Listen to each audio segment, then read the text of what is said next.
And to that piece of lieutenant that's always on his podcast, bashing us, him.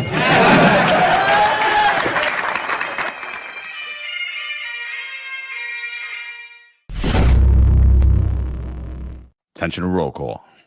That's right. Good morning, everybody. 8:05 live Eastern time. I know we're a couple of minutes late. We apologize. A couple of technical issues, but we're up and running.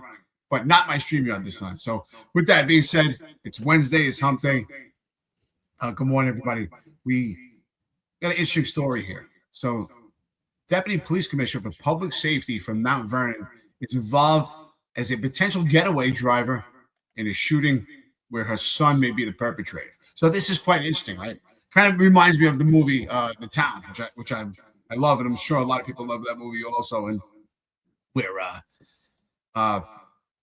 Ben Affleck in that movie plays the actor, and he says, "Listen, we're gonna go hurt some people, and can't tell you anything about it." And then the other actor, whatever his name is, I forgot. He says, "Hey, sorry, Eric, but the echo is coming from you." Now it's coming from me. Yeah. Okay. I think he was both bugging out because I don't hear anything from Eric. No. He's right. and the chat is agreeing. Some in the chat. Yeah. You want to try and after the intro, maybe just restart your computer, Eric, and see. Yeah, they're all saying reverb, echo. Yeah. Do you hear it from me, chat? What about now? No echo. Yeah. No, they said no from me. But echo from me. Yeah. All right. Eric equals echo. Eric equals echo. I don't hear anything now. What about you? No. All right. Let's go. Let's go on with it. All right. Good. So, interesting story. As I said before, the movie The Town, and the actor says, "Whose car are we taking?" So apparently we're taking Mom's car. So it's quite interesting. What a hell of a story. So I think what's interesting, we talk about politics versus facts, and we often talk about DEI. I think we talk about DEI to the point that you're blue in the face. But I think it's important to talk about it, especially we spoke about it on Monday. Can woke policies actually inject and affect policing without DEI? And the answer is no. At least the three of us all agree on that. So again, I think DEI weaves into this also. We'll jump into that. How does DEI weave into this? Also jump into the fact that this particular now alleged perpetrator, who's a deputy public safety for Mount Vernon, is also cozying up to numerous commanding officers, numerous high-ranking chiefs within the NYPD. She also attended the Citizens Police Academy in the NYPD. So this is a great conversation. Let's jump into this. I mean, if anyone's surprised by this, gotta say to yourself, like, damn, what are the hiring standards anymore? So here you go. Police Mom of the Year. Marlon, John, good morning. John, what do you think, brother? Yeah, what's up, people? Crazy time. So we're going to be discussing today our front runner. I know my front runner for the 2026 Mother of the Year award. That's I think when we talk about moms that will go out and do anything for their kids, we gotta place Jennifer Lackard right on the top, because I know my mom loved me. I don't know that she would be my getaway driver. I don't know that she would help me plan a drive-by shooting, but Jennifer Lackard's devotion to her son knows no bounds. So she's my early voting. Before we get into that topic, though, I just got two things I got to take care of that I've been putting off, and I completely forgot on the last two episodes that we did. So one, Mike Smith helped organize this fundraiser for retired NYPD detective Frankie Kurz, or Frank Curries.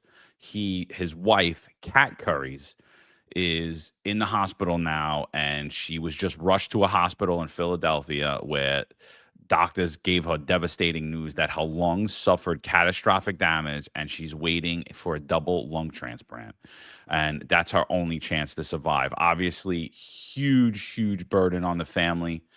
Mike, along with, I believe, Michael Famey, they both started this donation, this GoFundMe page, and they were able to raise almost $60,000 so far. But honestly, knowing the cost of medical expenses, it's absolutely nothing. So anything you guys could do to help Detective Curries through this time. Obviously, he's got his two kids and take care of his wife. His wife's completely incapacitated. Anything you could do to help him during this time, whether it's say a prayer, donate some money to the GoFundMe page, or even just share the GoFundMe page, we'd appreciate it. So we're definitely prayers to Frank and his wife, and just Mike's been out there. He's been all over social media sharing this. So big shout out to Mike for helping get the word out on this. And I'll even give a shout out to the Detectives Endowment Association for sharing this fundraiser. I think it's something that all unions should be doing for any retired members of the service when they come down with anything, or any active members of the service for that matter. So I mean, it's a retweet. It's not that big of a deal to hit the tweet button. So I'll give a little pat on the back to Scott Monroe for that one. You guys got anything about this one?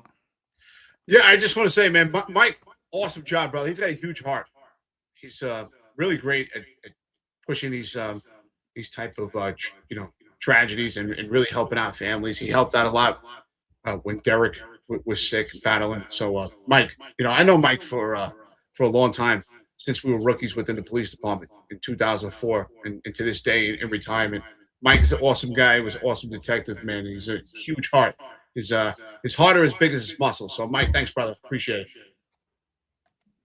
Yeah, and we'll put the link up to the donation page in the chat, and then we'll put it in the show notes later on for wherever anyone's watching or listening. It's also up on our social medias. We've shared it numerous times, so it's there. And Frank, I apologize if I mangled your name. I don't know if it's Curries or Kurz, but it's spelled Curries, so I apologize. But yeah, definitely help Frank out. So we appreciate you guys. So yeah, so that's that. Another thing, one other thing before we go on to the mother of the year.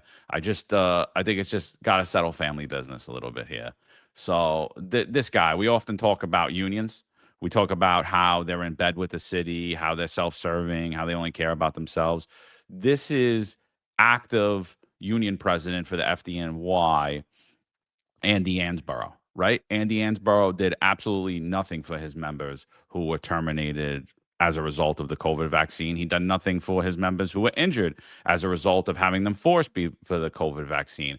So obviously I'm friends with a lot of firemen. I know a lot of firemen. A lot of firemen are on this show, and they asked if we could just share this info for the minute. So Andy is rumored he wants to leave his position as the president of the FDNY union, and he wants to take over the pension fund. We've discussed numerous times how all of these unions should be putting out a statement and saying that there's absolutely no way that they will allow New York City Mayor Zohran Mamdani to delay our pension payments, because every pension fund that's ever done that has suffered severely as a result of it and has never caught up. Some of them have become insolvent, and it ultimately leads to retired members getting less benefits.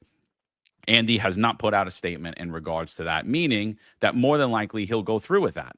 So he wants to leave his position as union president and go oversee the union.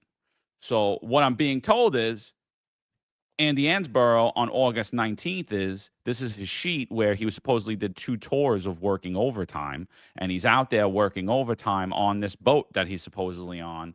And yet in the same day, he's pictured out at a funeral, not on that boat, standing next to all of the elected leadership in New York City. So one, I don't know that this to be true, but it's something that needs to be looked into. Was he collecting overtime while he was saying he was somewhere that he wasn't? And the other thing is, I don't care if it's true or not true. Even if it's not true, he has absolutely no business overseeing the pension fund, in my opinion. So I just want to say that's absolutely disgusting. These guys, it's just another example of how self-serving they are. I want to be a union president, but that's a little bit too much work for me. So I want to leave now and I want to go run the pension system. But yeah, I'm not going to say anything about Zohran Mamdani, because maybe he might give us something good, or maybe it's more like he might give me something good. So disgraceful. I hope FDNY looks into that, and DOI should look into that to see if in fact these allegations that were made by active members of the New York Fire Department, they should look in to see if that's true, and this man should not be in charge of any pension system whatsoever. So just had to say that. Marlon, what's up, brother? Yo, what's up? Morning, fellas. Morning, chat.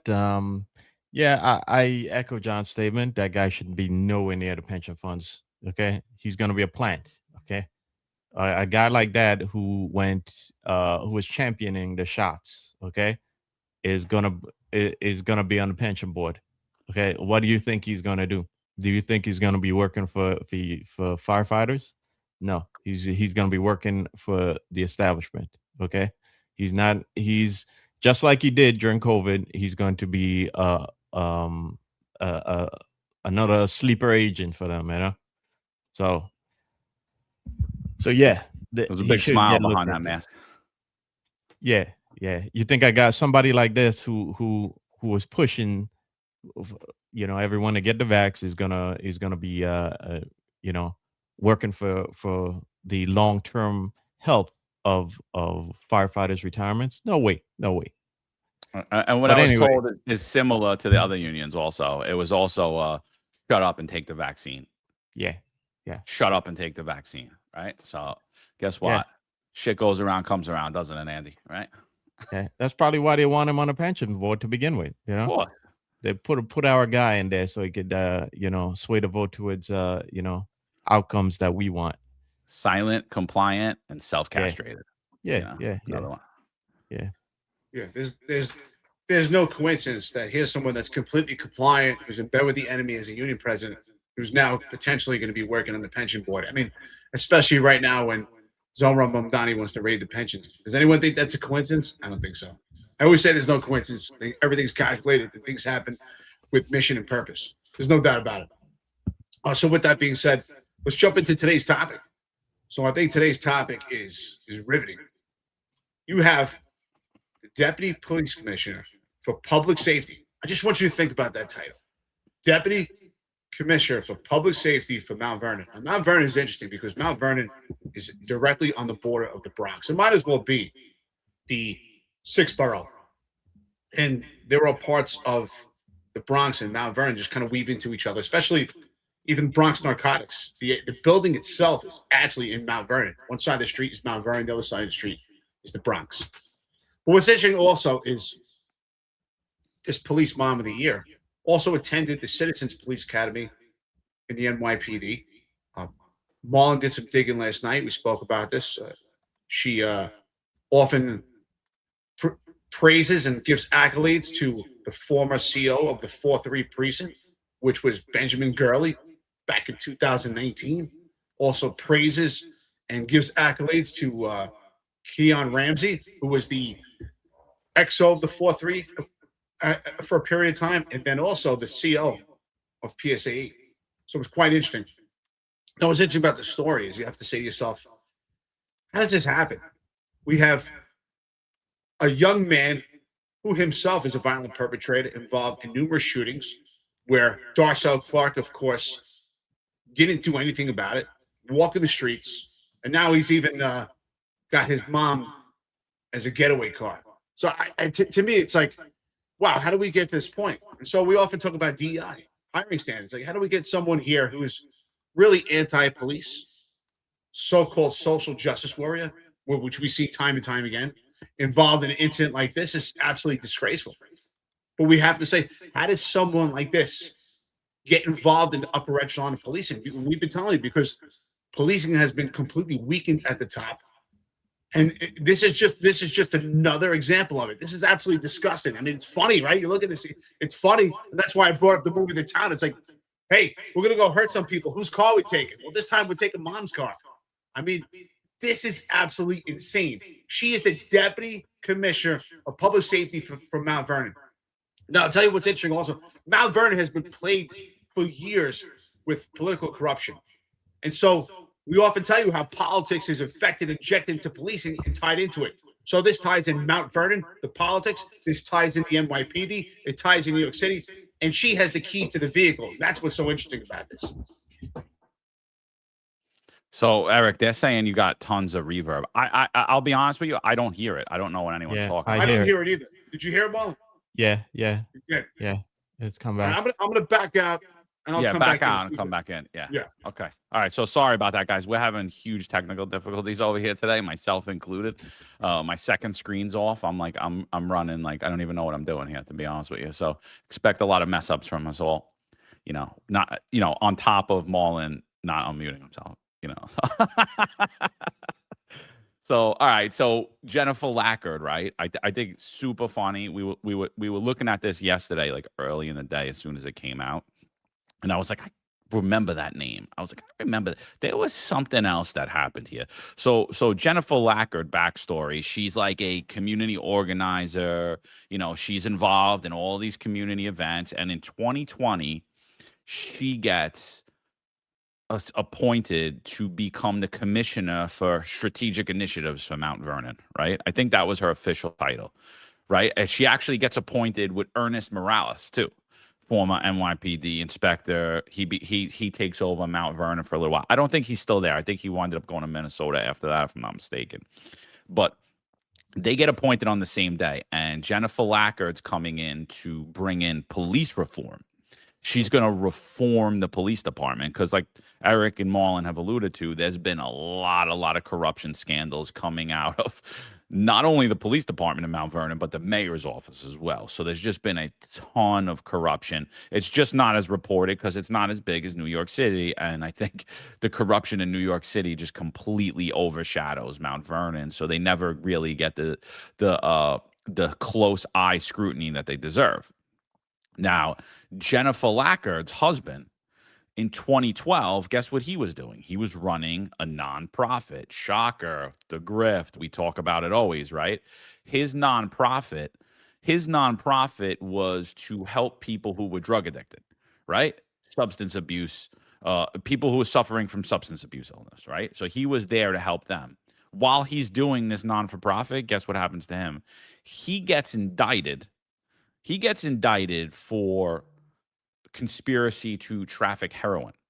So, I'm going to help the drug addicts, but I'm moving heroin at the same time. So he gets indicted for that. Case in the media kind of goes dead after that. So I'm not really 100% sure what happened with that case. So in 2020, they thought it would be such a great idea. Let's take this community organizer, never a cop, no police experience. We're going to put her in charge of police reform. She's going to run our Strategic Initiatives Bureau. In 2022, I believe, U.S. Justice Department comes into Mount Vernon and says that, Mount Vernon police are discriminatory against black and brown people. They're doing all these unconstitutional stops. They're too heavy-handed. They're beating up their prisoners. So what happens is the mayor tasks Jennifer Lackard with overseeing the corruption investigation.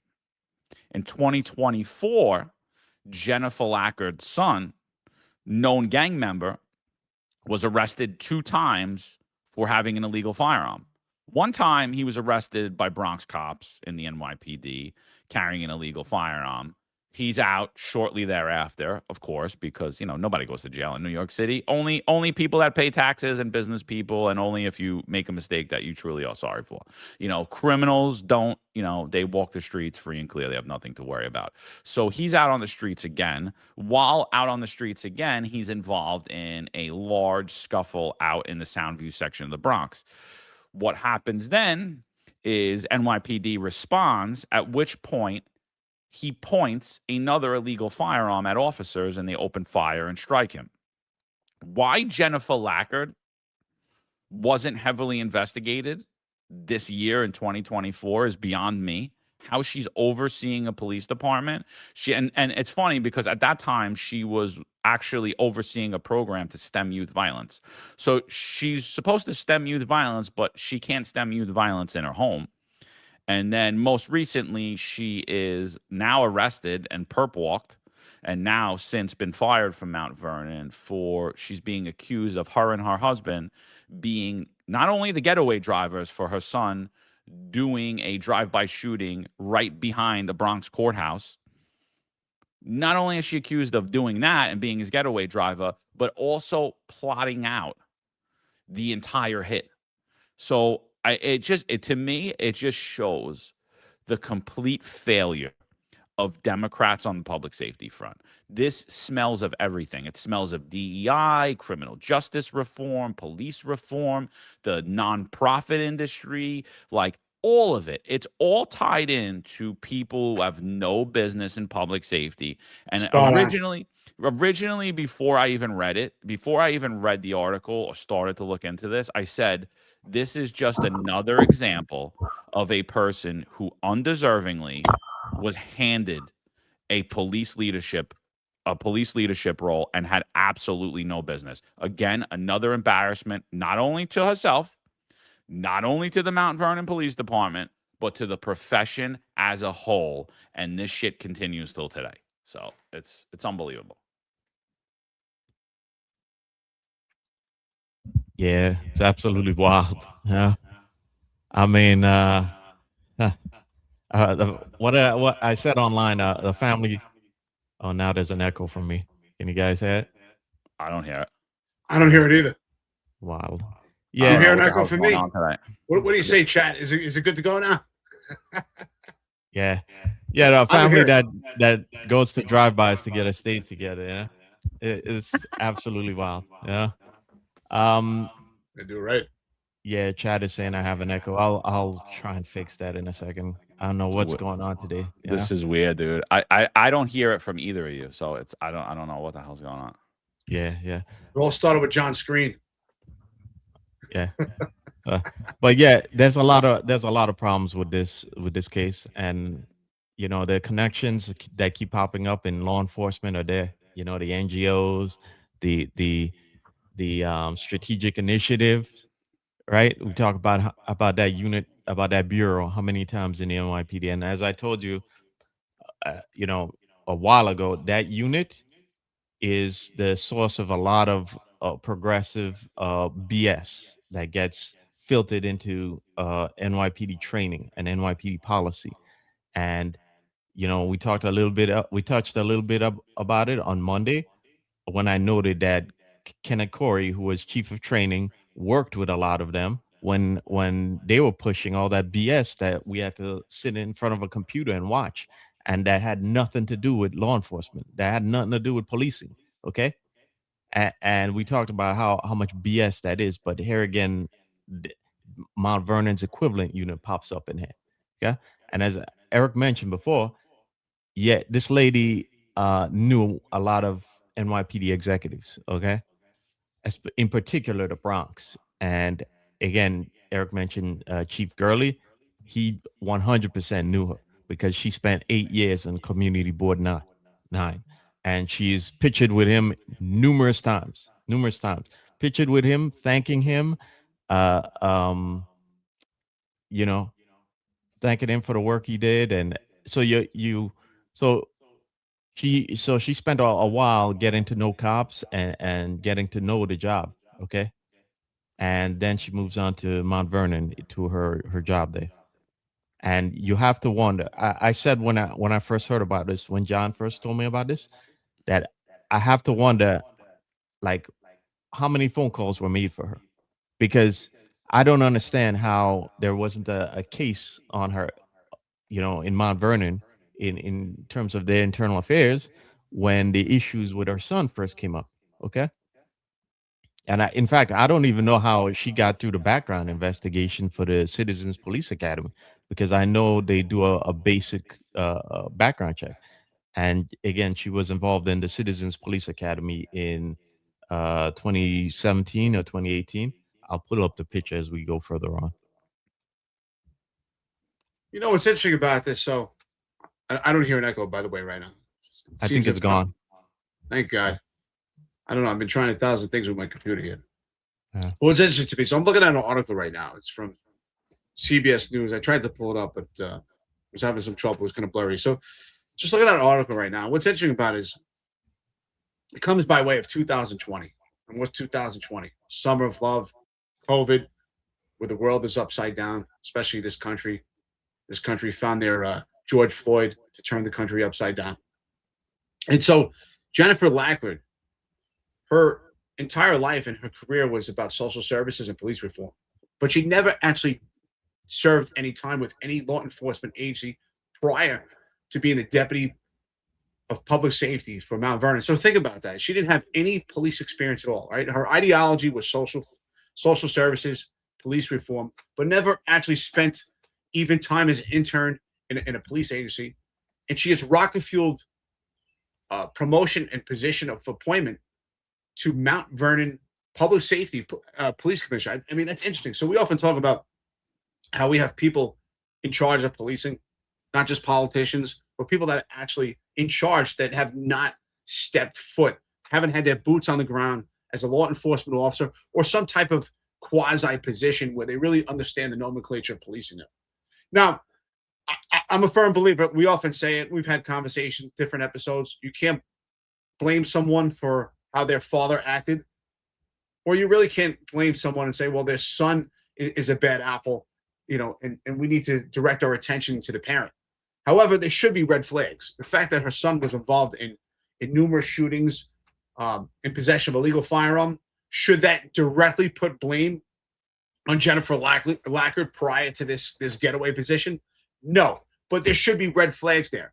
And as John said earlier, I agree, there should be some type of investigation just to make sure she's properly vetted, even though right now the standards are completely low and we moved to this DEI movement here. We still have to have standards and we still have to vet our people. And what was the vetting process here? I'm not saying that she should be responsible for her son, being involved in gang activity. That there has been a lot of upper echelon in law enforcement, not just the NYPD, not just Mount Vernon, throughout the entire country, that have had kids that are bad apples. And a lot of times it's attributed to the fact that in law enforcement, you're not home and you're constantly working. But there should be red flags there, and it should have been vetted properly. So clearly, we often tell you, we have hiring standards have been lowered. We have people entering law enforcement at a ground entry level that have sketchy backgrounds. But he had someone that was put in charge as the deputy commissioner for Mount Vernon with zero law enforcement experience. So what kind of background check? And yet her career was dedicated towards social reform and police reform. And how convenient that she gets appointed in 2020. In 2020, and also you talk about the relationship, Ernie Morales was the number 2, right? Ernie Morales was the XO of the housing borough when I was there. And he retires and becomes appointed as the number 2. So we're talking about NYPD ideology, and she's in charge. And it kind of makes me wonder, why would Ernie Morales want that position? This is why we often talk about it, right? Are there woke progressive politics infected in the upper management? Do they actually believe in what they're doing? No, I know Ernie Morales, right? He's an intelligent guy. He knows what he's doing. He had several commands within the police department. Why would he want to be the number 2 under someone that has zero law enforcement experience? Her career was dedicated towards social reform. Why? Because it's very fitting, and it's always about the opportunity. So do I believe that he believes those policies? No, but I'm sure he had to play the game to get that number 2 spot. And this is what we often talk about. John, what are your thoughts, brother? Yeah, well, look, how could you manage a police department when you can't manage your own household? Like one of the things like you hold cops to, to get on the job is you make sure they're not in a lot of debt. You make sure that there's no family members that are criminals, that are convicted felons, because you're worried about corruption. You're worried about bad influences, poor influences coming out on this person. Now, it's not your fault if your family member is a gang member or a convicted felon, but you can't live in the same house with them. Because if you live in the same house with them, you associate with them, they have access to everything around you, your firearms, whatever it is. And then, even while you're a cop, as you go to move up in the ranks or you go to different bureaus, the job continues to look at you. When you're not a Nepo baby or a DEI hire, when you don't get pushed through the ranks because your daddy was a chief or anything like that, when you're a regular cop, right? They look at your sick record. They look at your evaluations. They say, was this kid a problem? They look at your arrests. They look at your competency level. They look at your finances, right? Is this kid in debt? Should this kid go to narcotics? Should he go to the detective squad? Could he be influenced into, or he or she be influenced into a form of corruption for money? They look at all these things, right? Who are you living with again? Where are you living now? The background on those people. So all that continuously gets done. Again, when you're promoted, as you move up, these are things that happen. And the reason those things happen is because how could you sit here and say you could lead a New York City Police Department and or a Mount Vernon Police Department or any police agency, but you can't even manage your own finances. You can't manage your own household. You can't keep your son out of gang activity. I mean, there should have been a huge investigation into her right off the bat. I mean, prior to her even getting this position. Like, first of all, she has no experience. Secondly, her husband was running a nonprofit and being accused and at the same time being accused of trafficking heroin. And we're like, oh yeah, no, she's great pick in men. You know, she's got a great pick in men. And now, you know, it's like, it's unbelievable, dude. I mean, that this was the story in 2024. And as soon as I heard the name, I was like, wait, I remember this. There's something up with that woman. I don't remember what it was. This is what it was. I mean, right here in that, the brakes should have been pumped on her. Instead, after this point, she gets put into working with to stem youth violence. I'm like, how are you helping to stem youth violence? You haven't even helped your son. Like, what example have you set for your officers or for the community? You set a horrible example. You should not be there. You should no longer be in public safety. What do you even know about public safety? So this was from 2024. The son of the Mount Vernon deputy police commissioner is facing charges after an officer-involved shooting in the Bronx. The NYPD says this is not his first run-in with the law. News 12's Lisa LaRocca has more.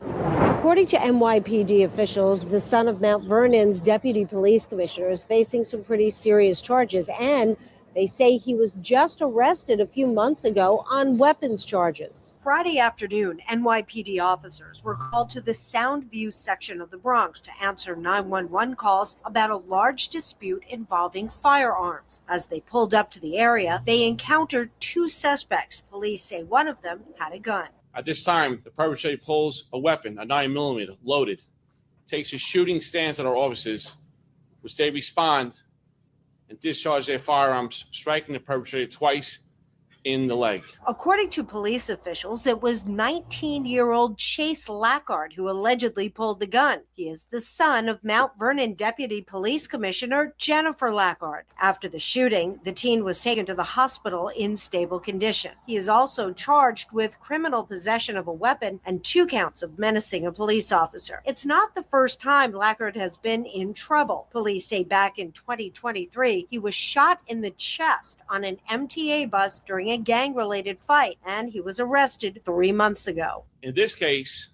the perpetrator was arrested and indicted from a gun arrest in September of 2024, and he's walking around the streets of the Bronx today. NYPD officials say Friday's entire incident was captured on officers' body cameras as well as area surveillance cameras, though the footage has not yet been released. Mount Vernon city officials are not commenting on the incident except to say it's a personal matter and they are praying for the family. We're in Mount Vernon, Lisa LaRocca, News 12.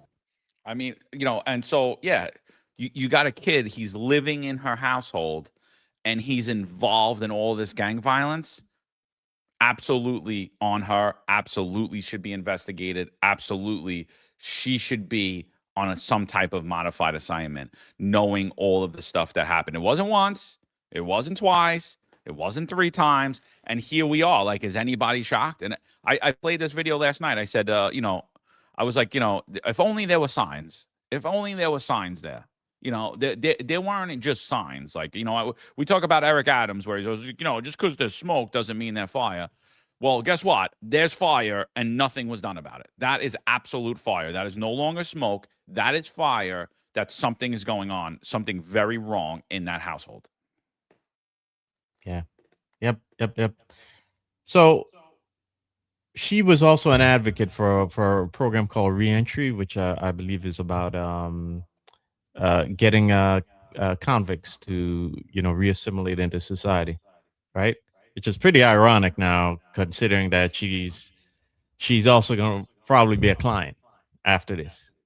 If all her political friends don't make some phone calls for her, okay? And she gets a slap on the wrist, which I think is more than likely going to be the case, because this lady was very well connected with the Democratic establishment in the Bronx, okay? She knew many of them. And is Darcel Clark going to hold her accountable when she never held her son accountable? Yeah, I good luck with that. Hold your breath. Good luck with that. Huh? Hold your breath on that one. Yeah. Again, this lady was very well connected, and as we mentioned earlier, this was her appointment, July 21st, 2020.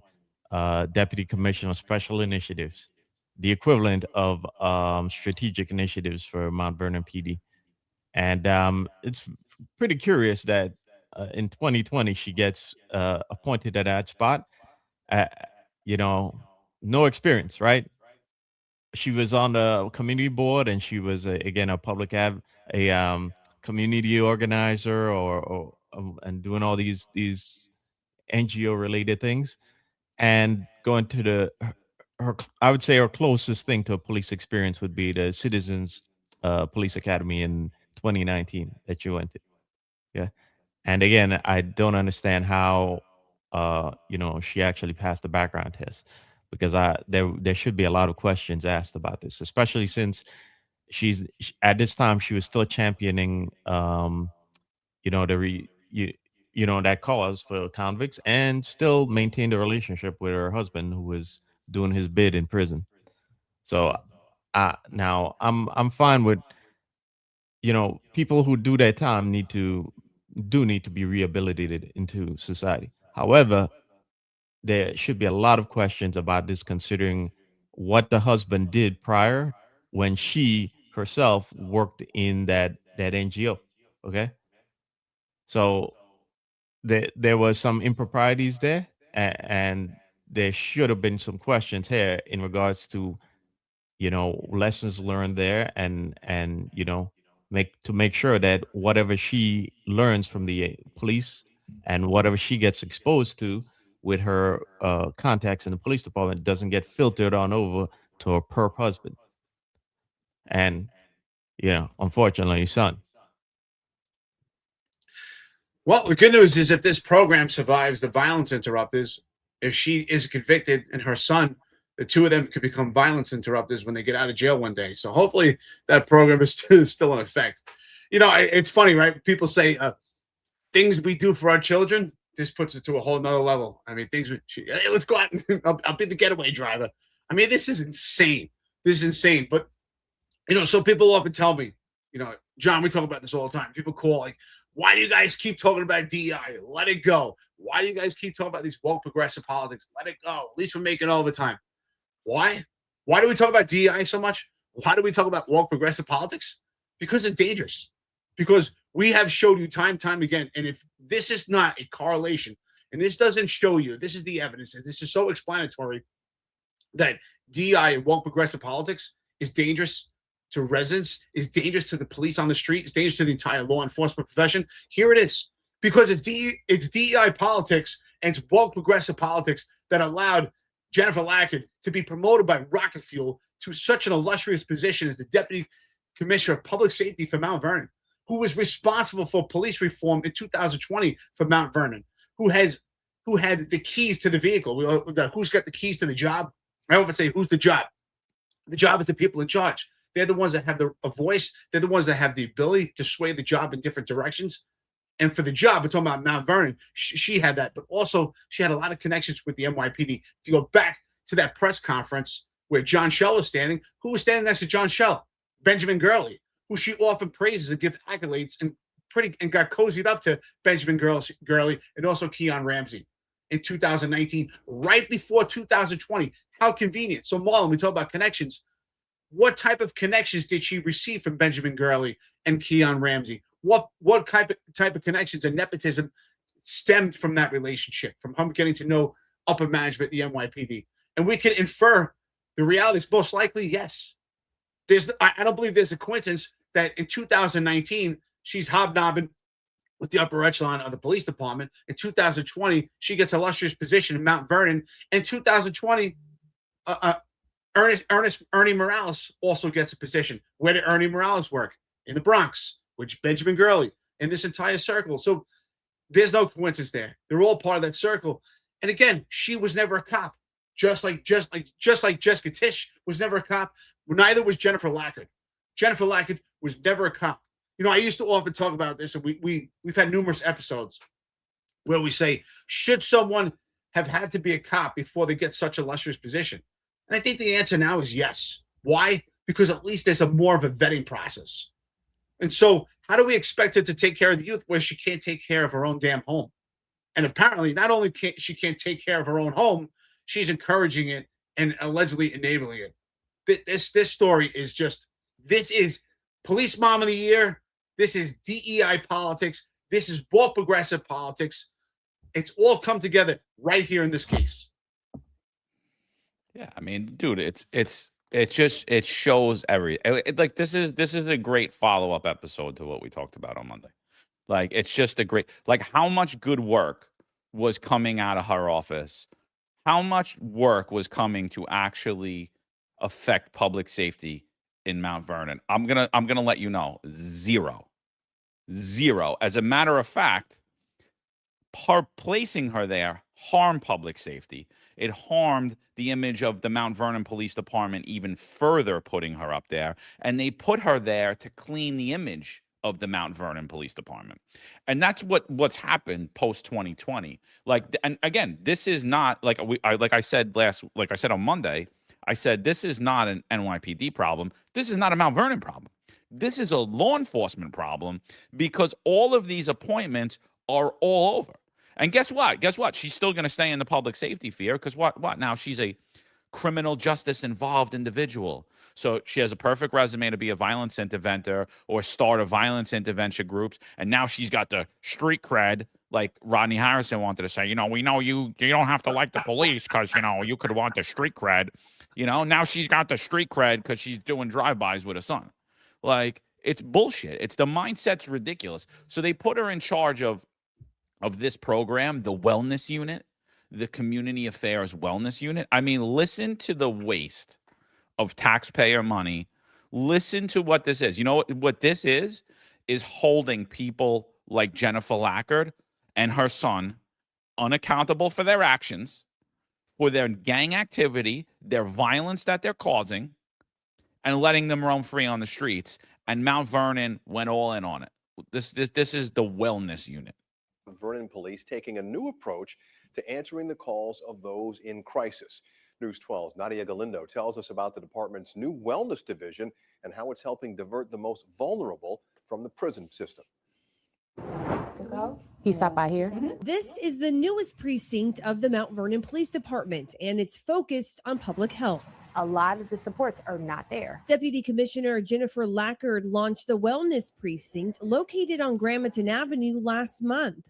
A first-of-its-kind police reform initiative in the Hudson Valley aimed at intercepting people who need services instead of handcuffs. A lot of the people who we encounter are in a mental health crisis.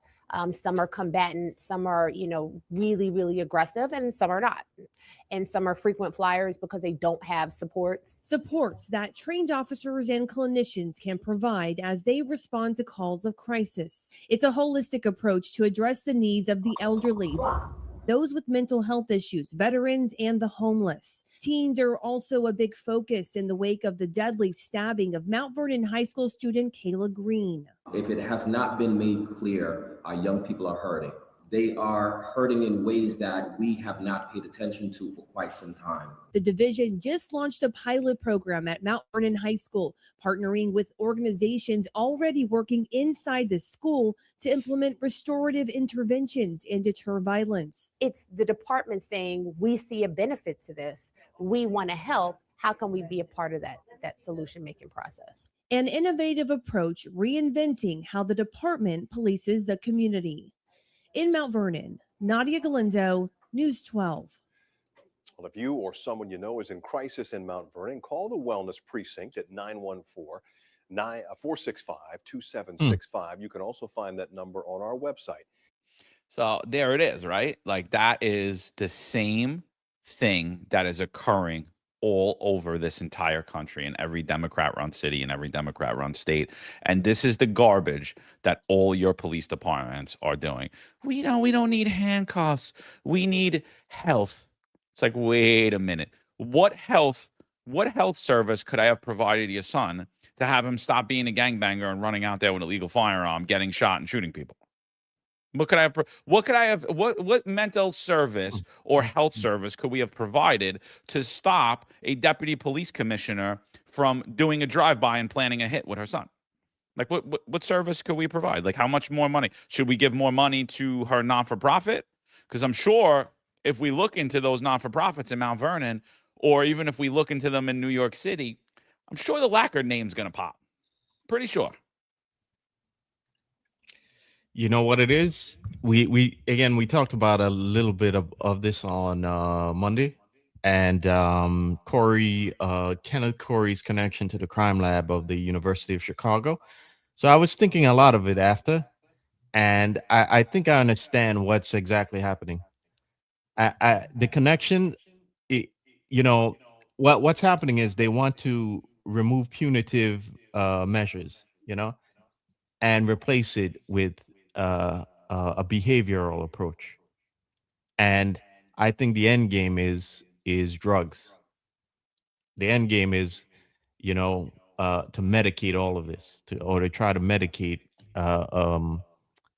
instead of punishment. We're not going to go deep into that this episode, but we're definitely at some point going to have to touch on this because, What do you think? They're going to give them NYPD disability and medicate them? They're going to make them they're affected. They're disabled. Give them a check and give them weed, all the way they could smoke and keep them quiet. could very well be it, because the health and hospitals, I saw some wacky stuff with the health and hospitals having a violence interrupter program too.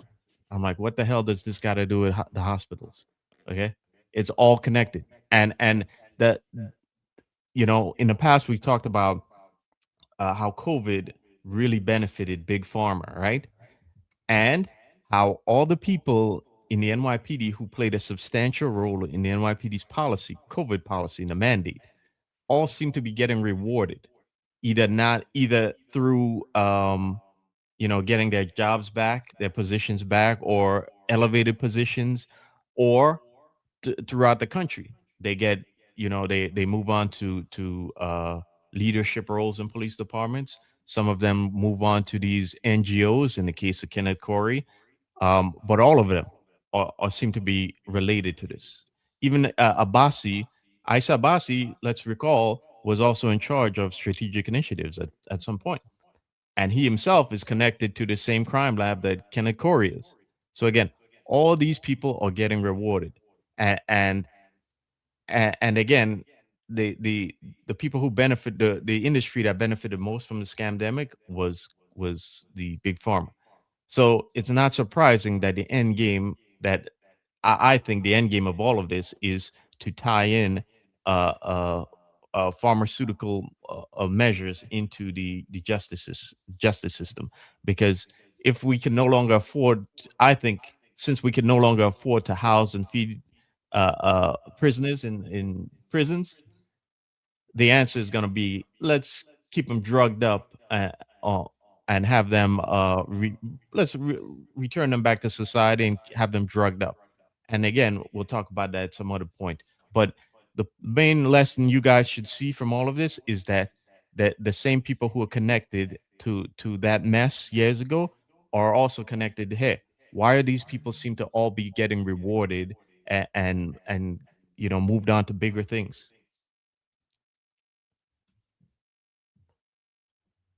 There's another flashpoint here. I think that's extremely important. So, as I said earlier in the episode, and now we're sitting here thinking about it, and I said that I don't think that a parent is ultimately responsible for every move their child takes. You do your best you can to make sure that your child is a good human being.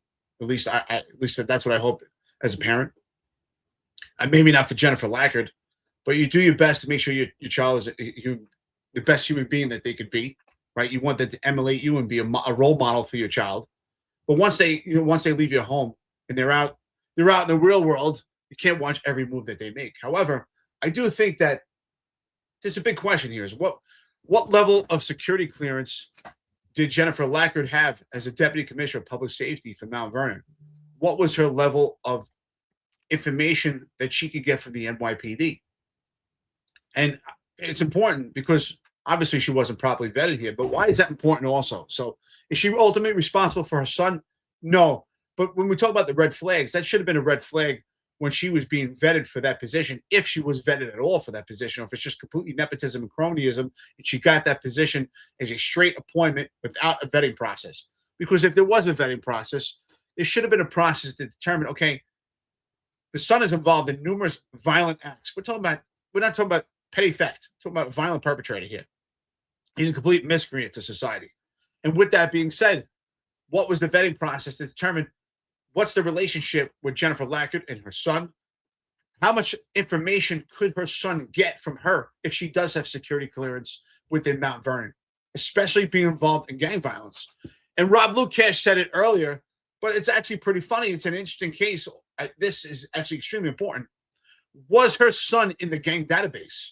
And that should be a huge red flag, because if the son is in the gang database, then yes, we have to vet Jennifer Lackard and her husband, or anyone that's in the vicinity or in that family, to make sure that they don't have gang ties themselves. So, John, Marlon, and myself, when we got on the job, back then it was such a heavy vetting process that they even vetted your family. They vetted your neighbors. And yes, you don't get to choose your family, but they would vet your family just to make sure that you're not impervious to these type of issues. So what was the vetting process, if any? How much information was at her disposal? I mean, she attended the Citizens Police Academy. We're talking about her being the getaway driver here. Did she get any driving training in the Citizens Academy? Like, how was she vetted then? I mean, she never had any law enforcement experience. She's out there as a community advocate with social reforms. That's not really that's not a W-2 employee. So how could they vet her? What is the background check? She was promoted to rocket fuel. She had the keys to Mount Vernon. And Mount Vernon and the NYPD, they exchange information. It's brother and sister. I mean, Mount Vernon might as well be the Bronx. They're connected to each other. How did we get to this point? How much information did she have at her disposal? And again, it just goes back to DEI, woke progressive politics, that we're giving someone the keys to a law enforcement agency, and we don't know who they are. We don't know who they are, but we know she's a black female. That's what's important. We know that she wants to make reforms for policing. That's what's important. Oh, don't say that, Eric. Don't say that, John. Don't say that, Marlon. That's racist. Well, I care more about the residents. I care more about the law enforcement profession by saying the truth, even if it paints me as a racist, I don't believe that's racist ideology at all. I think that's the truth. But God forbid you say something about the Black Mom of the Year, you might be painted as a racist.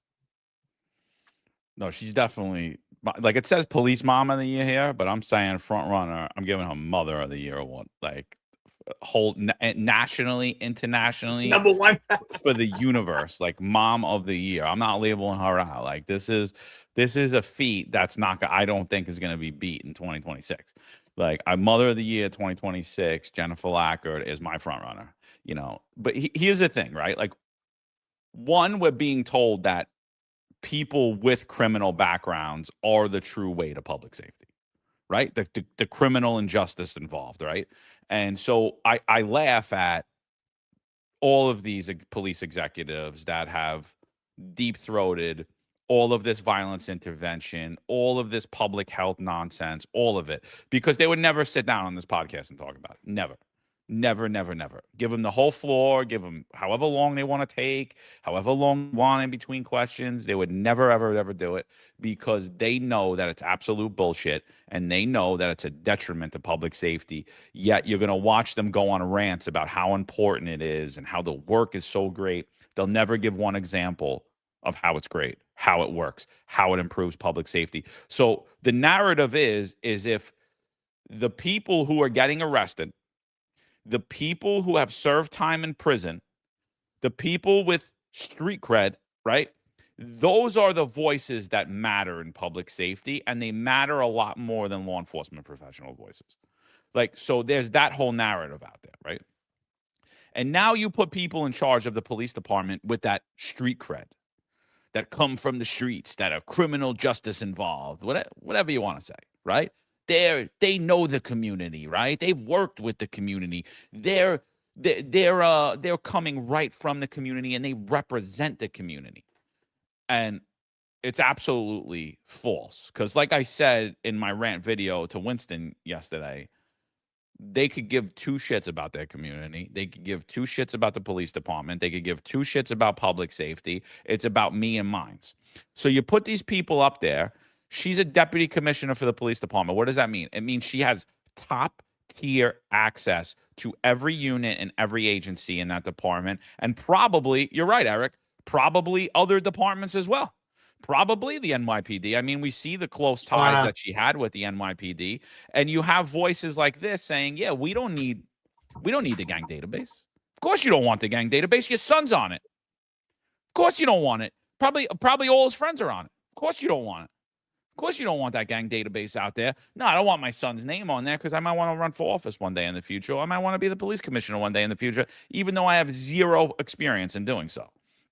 So you put all that up there, and then what are we told? What are the feds alleging? The feds are alleging high-ranking Mount Vernon cop texted son instructions for Bronx courthouse shooting. What does that mean? That means that more than likely she was sitting around speaking to the detective squad. Oh, how do you guys do those shootings? How do you guys do those shootings investigations? What are we looking for in those shootings investigations? How do you tie back the bullets to people? How do you tie back the guns to people? How do you tie back all this shit to people, right?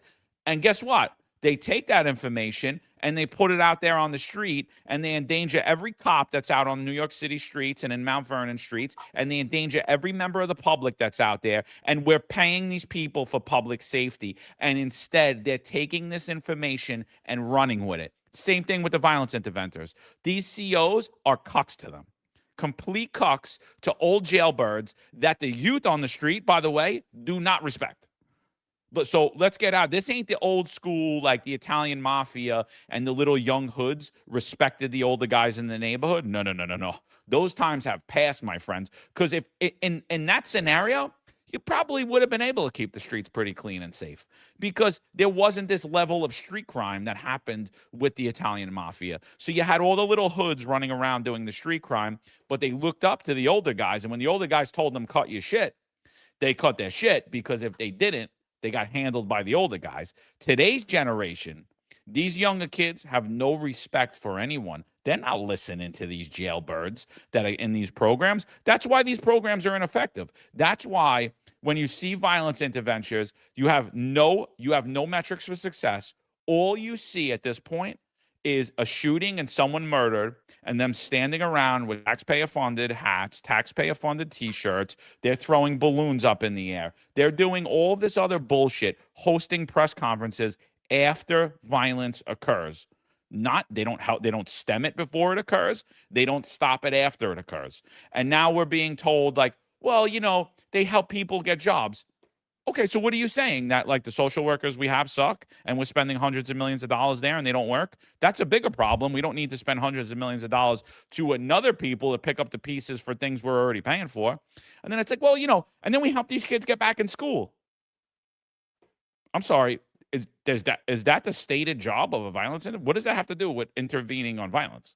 You're saying that you're stemming violence, but instead you're just tripling up on social work. So this is a huge waste of money.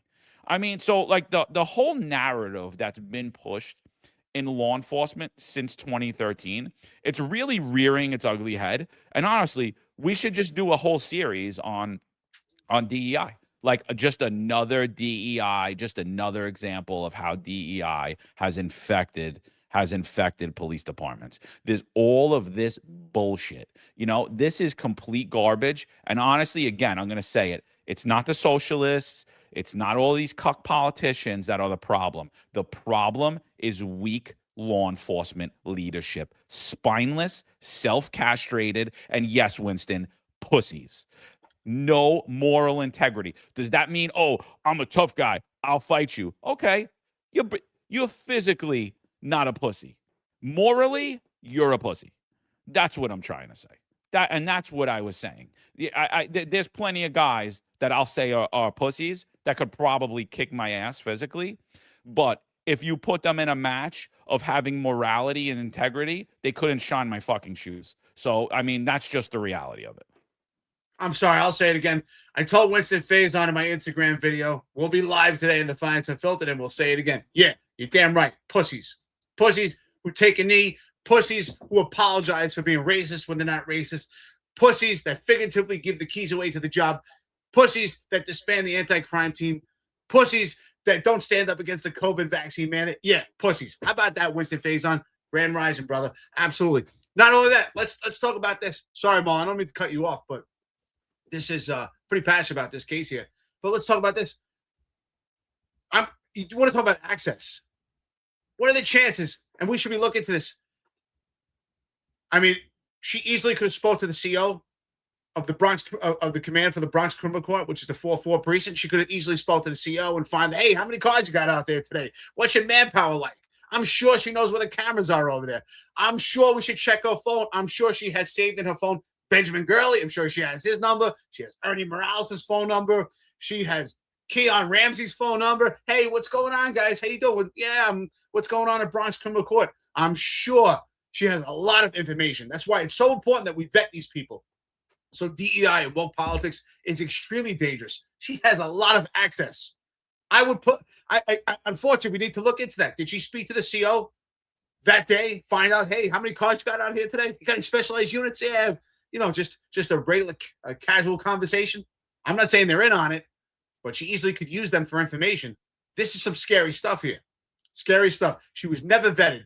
She had zero law enforcement experience. She doesn't have a law enforcement resume. Think about that. She has zero law enforcement resume. I would love, John, could you imagine, or Marlon, we just walk into a restaurant right now. Never been a waiter before, never been a bartender. You walk in and go, listen, I want to be the manager of this restaurant. You're like, what? You didn't even wash dishes here. I mean, we're talking about, we put someone in charge of a police department with zero law enforcement experience. Try that today. If anyone's bored, just go into a restaurant and say, hey, I'd like to be the manager here. They're going to laugh at you. Look, what?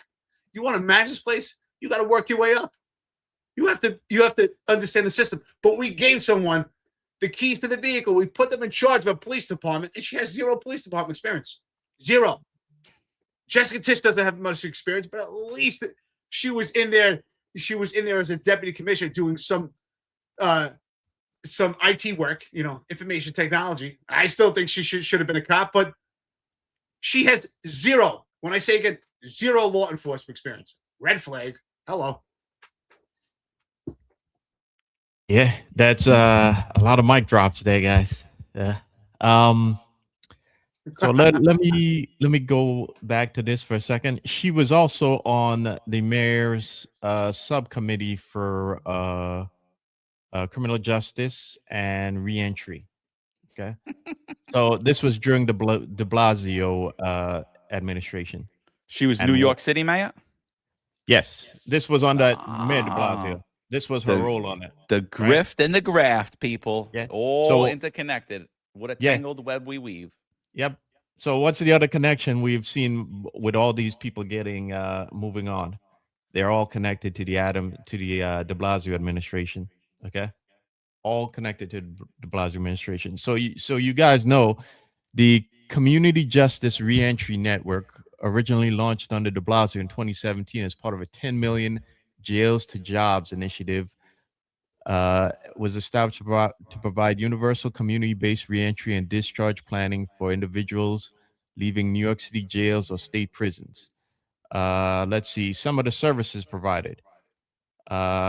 Free transportation from detention facilities directly to non-profit providers. Paid transitional employment, job training, educational assistance, access to housing support, case management, benefits enrollment, such as SNAP and Medicaid. Physical, behavioral, and mental health care alongside substance use treatment. Okay. Now, I don't understand how a lady who already got herself in trouble, okay, being part of, with her husband, running a non-for-profit that was involved in that, but it was also dealing heroin. How does she get it? I mean, even if she was completely unaware of any of it, doesn't it sound inappropriate to have her being involved in this same thing again? Doesn't it sound inappropriate? Like, where was the background check? Where was the background check for No, this? the background check is that she passed it. You don't pass it because you've never engaged in any of it. You don't got the street cred, Marlon. That's the thing. They're like, we're doing away with the background checks. The background checks are, you have to be justice involved or have street cred to understand public safety. You know, because we know what's best for the community because we've been to jail and we keep victimizing the community. And when you give us millions of dollars to help the community, we continue to prey on the community. Like, that's the thing. Like, that's what we're missing here is like law enforcement has taken a 180. Law enforcement leadership. It's taken a 180. Yeah. Think of it for a second. All these progressives keep asking for reform of the police department, right? I was listening to Ty Hankerson on Corey Pegues' show yesterday, right?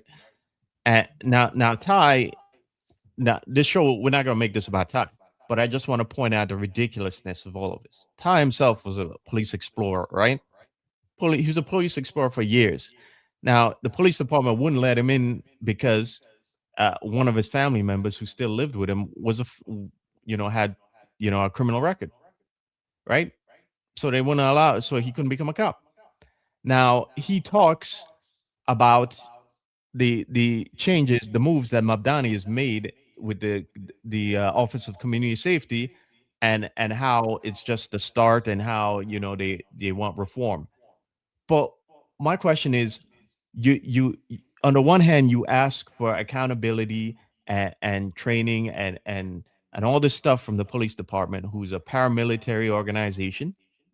But now you're calling for it to be reformed into a civilian organization that has no metrics for performance, that has no accountability, no training, no any of this.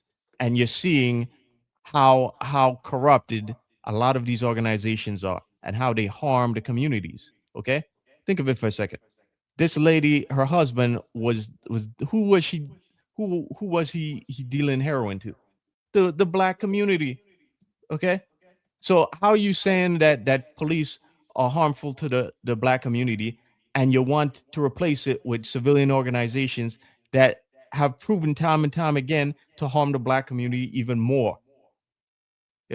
It's to me, it just boggles my mind what is going on here. But it's not to help the community. Okay, these people don't care about any of you. Okay, they'll use we and us and the community, and they don't give a shit about any of that. Okay, it's really them and their interest, and these people are all morally bankrupt. You know what's interesting about this also is I find often we have these people with police reform.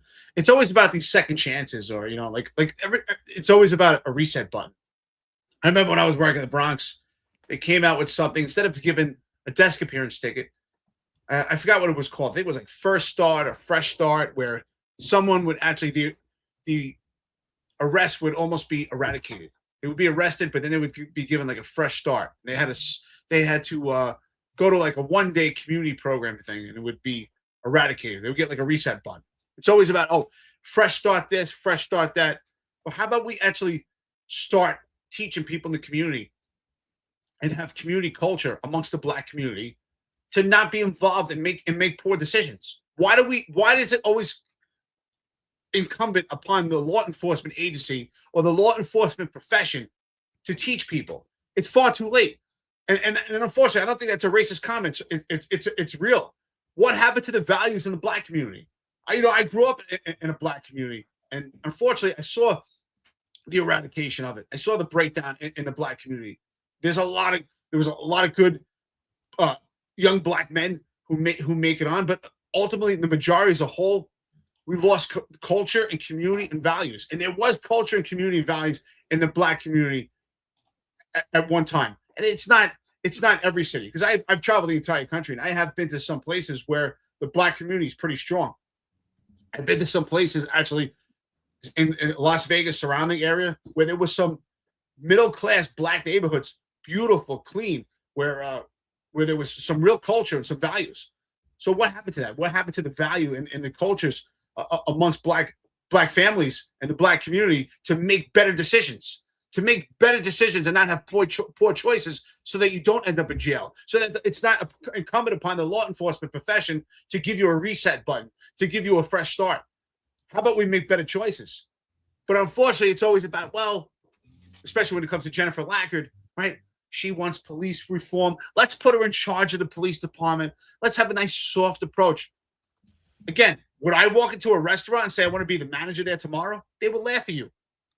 If you don't know anything about tools or trades, could you imagine you walked into Home Depot and say, hey, I want a job here. Like, hey, what would you like to do? We want to learn about paint. Want to learn about hardware? No, I want to be in charge. I want to be the general manager of Home Depot. Have you ever worked with paint before? No. Have you ever done any plumbing? No. Have you ever done no. And you're going to be the general manager of Home Depot?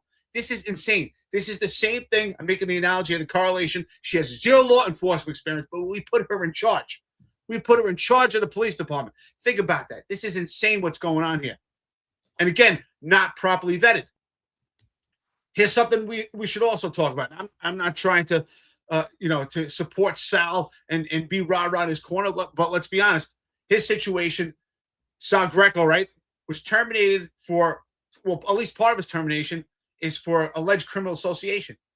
What about Benjamin Gurley? What about the members of the upper echelon hobnobbing with Jennifer Lackard? Is it possible? I want to know. Did they ever go to Jennifer Lackard's house? Did they ever meet with Jennifer Lackard and her son? Because her son is a criminal. Would that be perceived as criminal association? Right? Because criminal association, according to the NYPD, was also someone that may be involved in criminal activity. Her son is a violent perpetrator. So would that be a form of criminal association? I think that's a conversation and a topic to discuss. Again, I'm not trying to champion for Sal, but what's right is right. Yeah, but to be fair, you never won a Community Hero Award for Black History Month, and Jennifer did. That's true. And she won it from Monroe School of Criminal and Social Justice. So we who are we? Who are we? Look, here's the thing, and here's the thing that I spoke to a black leader 2 days ago, and I'm pretty sure the phone call was about the episode that we did on Monday. But and during that conversation, I was like, look, here's the thing. I understand advocacy. I respect advocacy from anybody in a community. I respect people looking out for their own. But when your advocacy turns to supremacy, or when your advocacy turns to, no, you can't criticize us because, this is how it is in the black community, I'm sorry, I'm not buying into that. I know there's a lot of soft white people that you've been dealing with in New York City for a long time. I didn't grow up around them. I don't know those guys. I was never one of them. I speak my mind. And so I'm not afraid to talk about these issues, And so I'm like, and that's what I see consistently coming out of the black community. The criminal association thing, right? It's not, they're like, oh, it's unfair. I grew up in the hood. Everybody I know was arrested. Okay. Well, I didn't grow up in the hood, but everybody I knew was arrested. I got family members that did jail time. Like I said, past until my generation, after me, every male in my family's been arrested or served time in prison. It's not an accomplishment. It's not nothing to brag about. We broke that cycle after me. After me, my nephew, we broke that cycle. My nieces, my nephews, they're no longer doing that, right? They're in college. They're doing much bigger and better things than the rest of my family ever did. And we're super proud of them for that. But in the black community, it's like, no, you can't judge us because this is who we grew up around. And that's bullshit. Because when I first got on the job, I was dating a girl in Dyker Heights. Her next door neighbor was a notorious crime figure. Notorious. All over the papers. Everyone knows him. Not going to say the name. Doesn't matter. But he liked me. Right? And I got invited to his kid's wedding. And I was like, I can't go. I was like, I'm a New York City police officer. I cannot go to that wedding. It's one thing to say hi. It's one thing to do this. I cannot be around. I just can't go. The FBI is going to be there. I just can't go. I'm not going. It's not for me. That's not my life. I'm a cop. I grew up around kids that became pretty notorious figures. Guess what I didn't do anymore? I didn't go out to clubs with them. I didn't hang out with them anymore. I went to one of my friend's house one night. I hadn't seen him in years. And as soon as I got there, I was like, I'm out, dude. We got 2 different lives. I'm not getting caught up in your bullshit. I'm like, we got 2 different lives. You're not bringing me down with you. That's why I stopped hanging out with you. And you got no problem putting me in a bad situation. So we can't chill like that anymore. You want to meet me out and have a cup of coffee out in public? That's different. Don't ask me to ever come to your house ever again. And I lost a lot of friends as a result of I had to stay on the straight and narrow and my friends didn't. And guess what happened to my friend? Guess what happened to my friend? He became a violence interrupter. No. A week later, Narco hit his door on a search warrant. I was like, this motherfucker invited me over to his house. I didn't do anything. I wasn't involved with anything. I didn't know what he was doing, but I could tell when I walked in, and I could tell how he was living. Something was not right based upon what he was saying he was doing for a living. And I'm like, no. Wait a minute, John. You saw signs? You saw signs? Yeah, I saw signs that, you know what? This isn't my life. I would have lost my job for being, what do you want me to do? He's just a kid I grew up with. He's my friend. It's not my fault. And so, like, that is not exclusive to the Black community. And that's what they want to pretend. You have to forgive all the stuff we do because we're Black. It's like, no, then you don't hear me saying it like, oh, you have to forgive all the stuff we do because I'm Italian, because I'm Italian, Mo, and I can't, I can't differentiate myself from the people in my neighborhood. That's bullshit. And by the way, I never moved out of my neighborhood until I was forced out. I stayed right in my neighborhood. Everybody knew exactly where I was. I became the cop, right? I became the cop because no one in my family was ever a cop. Nobody in my neighborhood was a cop. I became the cop, right? And I distanced myself through all that. But I consistently hear from the Black community, criminal associations used disproportionately against Blacks. And I'm like, no, it is not. No, it is not, because they would have hung me from the rafters if I would have did anything that you did. Now, Sal's criminal association is different because it's politically charged because, again, he has zero street credibility, right? Big Cubans, not really out there in the life in New York City. It was totally targeted because they were going after the Trump administration and they were letting every cop know, you're not going to be a Republican. You're not going to align with Trump. This is a Democratic city.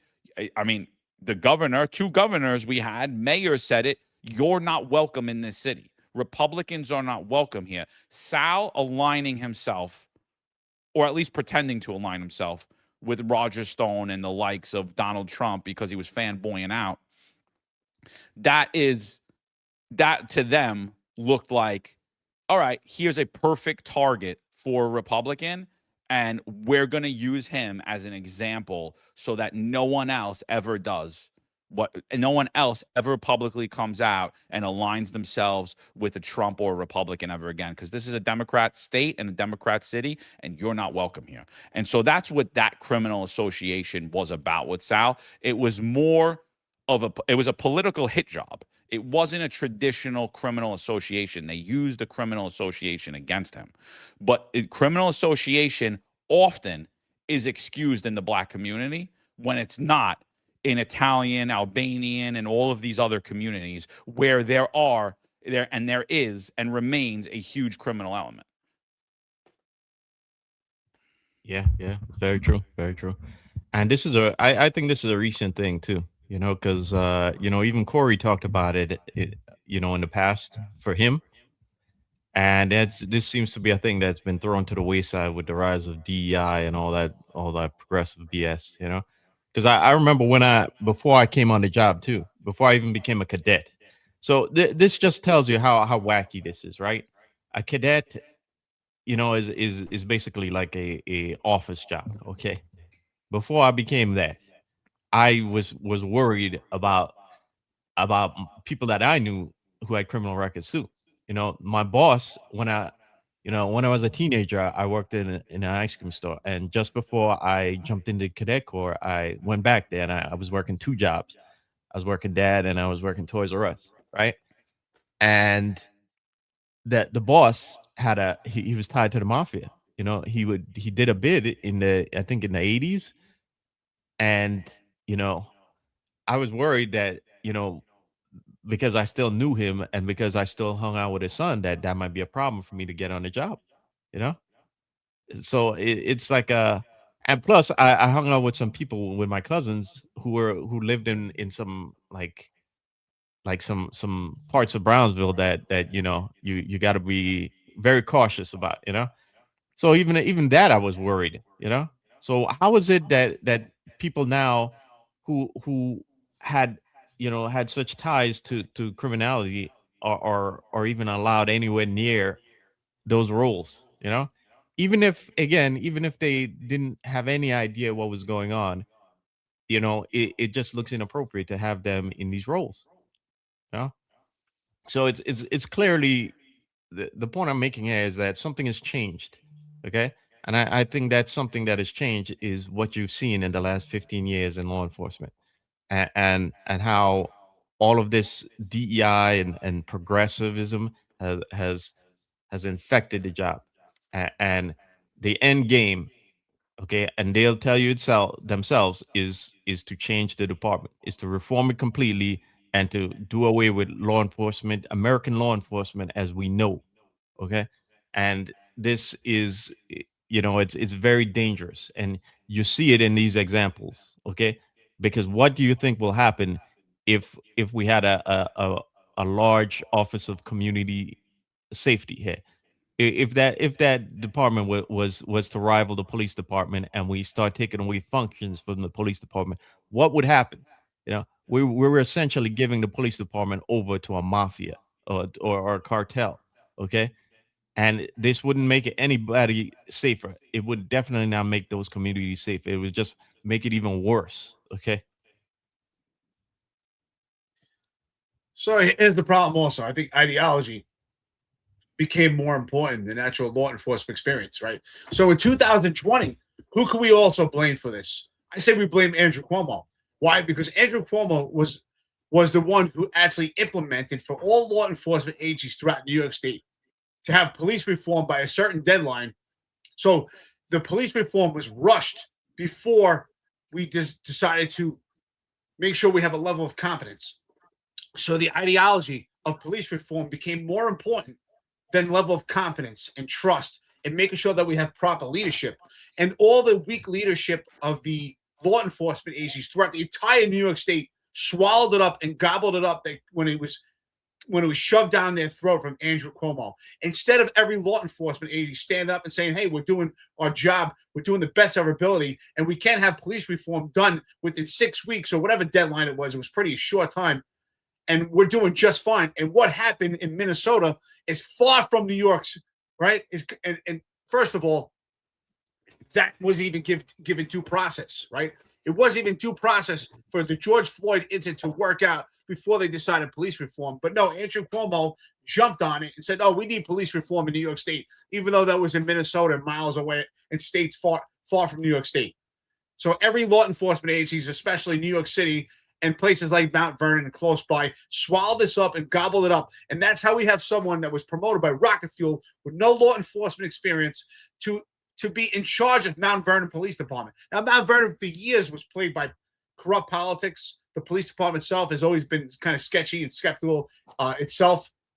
And unfortunately, they've had a rough time because they don't pay their law enforcement officers in comparison to other Westchester police departments. They don't pay them the same salaries. So most of the cops that join the Mount Vernon Police Department are usually looking for their way out and looking for other parity police departments, but better pay within Westchester County. And that's quite often. You look at the history of Mount Vernon, most of the cops that get there are there for 2 to 3 years. So they have huge turnover. So that's very challenging. And yet we put someone with zero police experience in charge of a police department like that. That's very evolving, that borders New York City, that has a lot of the crime that emanates and stems from New York City into Mount Vernon. As I said before, Mount Vernon, most of it is pretty much a shithole. It might as well be in New York City itself. There are some parts that are nice, but Gramerton Avenue is the nice part where all the bars and restaurants. But most of Mount Vernon, let's be honest, is low income. It's part of the poorest congressional district in the country, which is the South Bronx that stems up into Mount Vernon. Mount Vernon is part of that also. So this is someone that we need. We need strong leadership. We need someone that can handle the job, not someone where their ideology is completely police reform. And we put them in charge of the police department when they have no idea about policing.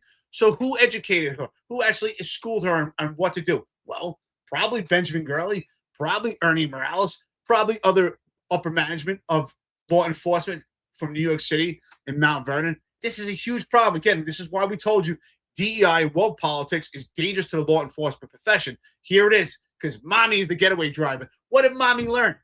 Right? What did mommy learn about gang databases? What does she know about cameras? What does she know about getaway cars? And again, I think it's really important. I would like to know the 4-4 CO on that particular day. Did he have a conversation with Jennifer Lackard at all? Did any commanders or anyone in management of the NYPD have a conversation with her? I want to see her phone.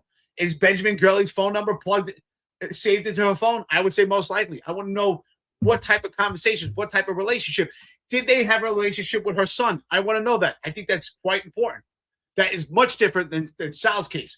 I want to know if they had a relationship with her son. I want to know if they attended maybe some type of events where the son was present. Was the son invited to some of these youth events where she's trying to curb violence in youth communities? So I'd like to know that also. There's a lot of information, a lot of stuff we don't know. But what we do know is DEI and woke progressive politics completely tie into this case. This is everything coming to a head. It's almost like a pyramid. We have all the shit at the bottom. It comes at the top, and this is at the top of the case right now. This is at the top of the case. Why DEI is extreme failure. Why woke progressive politics are an infection to law enforcement profession. Here it is. She was in charge. Just think, how much infection did she cause within the Mount Vernon Police Department? How much information does she know? How much information did she pass into her son or her shitty husband too? I would like to know that. Yeah, I gotta say, I'm gonna say right now, I think the Post beat us. I just want to say, like, this title's amazing, Mommy and Clyde. Yeah, I'm gonna get. Normally we crush good. them, but I'm gonna give it to them. They won. You guys win. You guys win. Hey, listen, I would have loved to see the Mother of the Year though, because I think if they would have put Mother of the Year on the Post, I wouldn't even care if they bit off of us. It would have been hysterical, dude. Like, come on, this is up for Mother of the Year, bro. Like, with the things you do for your son. I mean, like, come on. My mother loved me undyingly. She would have never been my getaway driver. Like, just wouldn't have did it. Like, just not, you know. She wanted to participate in her son's activities, you know? Yeah. First of all, I could never get my mom to get That's the ultimate helicopter mom right there. Yeah.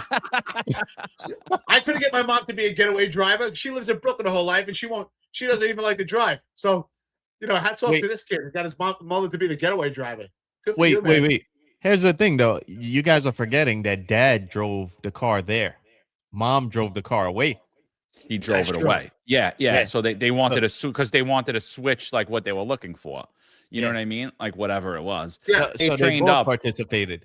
Stay trained up. This is a part I meant to bring up, and he brings it up, and it's hysterical. Her son was part of the gang called the Slutty Gang. Yeah. So that's what the Post is reporting, like that he was a member of the Slutty Gang. I don't know what those guys are doing, but I said a lot of these kids are looking like, they're experimenting a little bit. They're going a little both ways. It's not looking like they're all wanting, you see these rappers today. I don't know, man. They're real fruity, dude. Wow. And the whole, the whole thing, the slippers and the socks, bro. Well, like I wear that, like I'll wear that around my house, but I would never wear that out, which tells me that they would never get into a one-on-one fist fight. Guys like, especially guys in Brooklyn, the Bronx, Queens, you would never catch them dead in sandals because they're always worried about getting in a fight. Like even till now, I wear sneakers on the beach and my wife makes fun of me. Like, what are you wearing? Like, what are you wearing sneakers for? And I'm like, well, I don't know. I just want to have my footing under me. God forbid anything. I hate slippers. I hate sandals, And so like, it's so funny when you watch these kids with their sandals and their socks on and they're 110 pounds. And you're like, yeah, that kid's a shooter. That kid's not a fighter. That kid's not tough. He's a coward. Like the only fight you'll ever see them if it's 40-on-1, right? They'll punch a girl in the face. They'll punch an old man. They'll run in and punch someone or kick them when they're down. Those kids would never get in a one-on-one fight. So they're the Slutty Gang. Too damn funny, Too damn funny.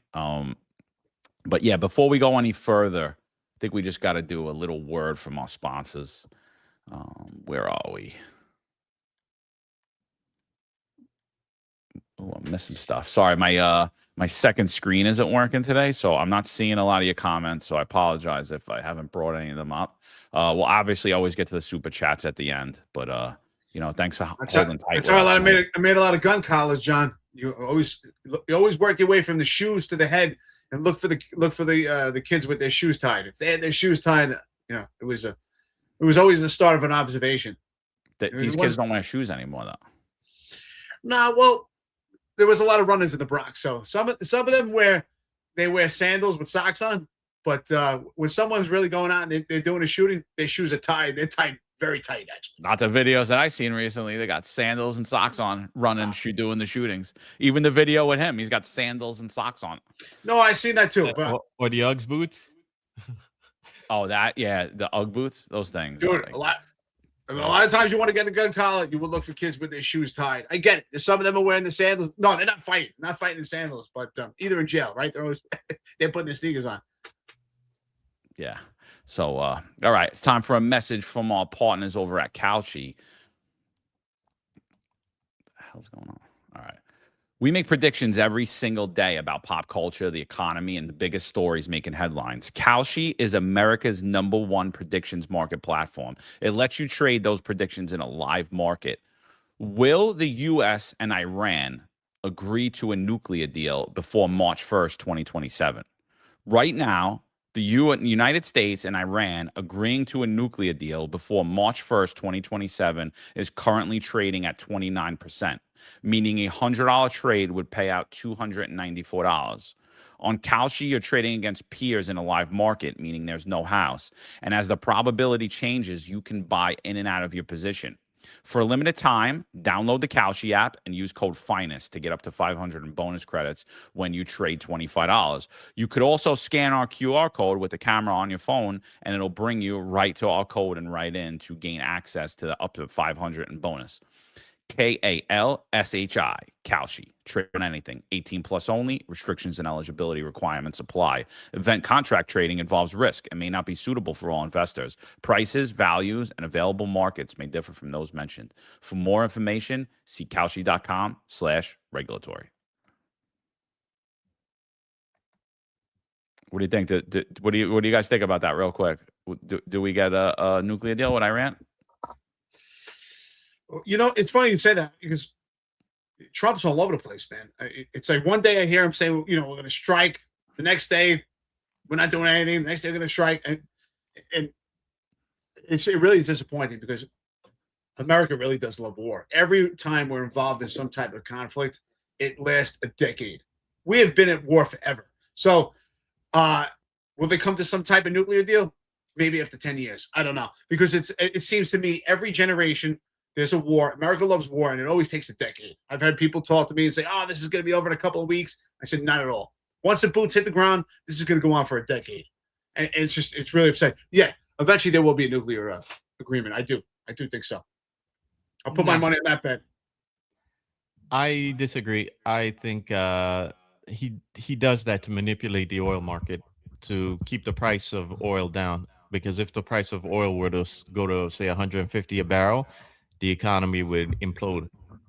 So, or you disagree that's going to last a decade, or you disagree about the agreement? No, the agreement. It will last a decade. I think maybe even longer than that.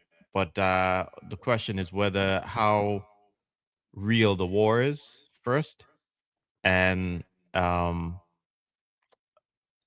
like if there'll actually be a conclusive end to it. Because I think a lot of what's going on is to suppress the price of oil. Because if you look at the price of oil, whenever he makes a statement, Well, show me a war since Vietnam that has a conclusive effort to it or a conclusive ending. Yeah. None. Good point. They're all proxy wars, even this one. Yeah. Good point. Proxy for Israel.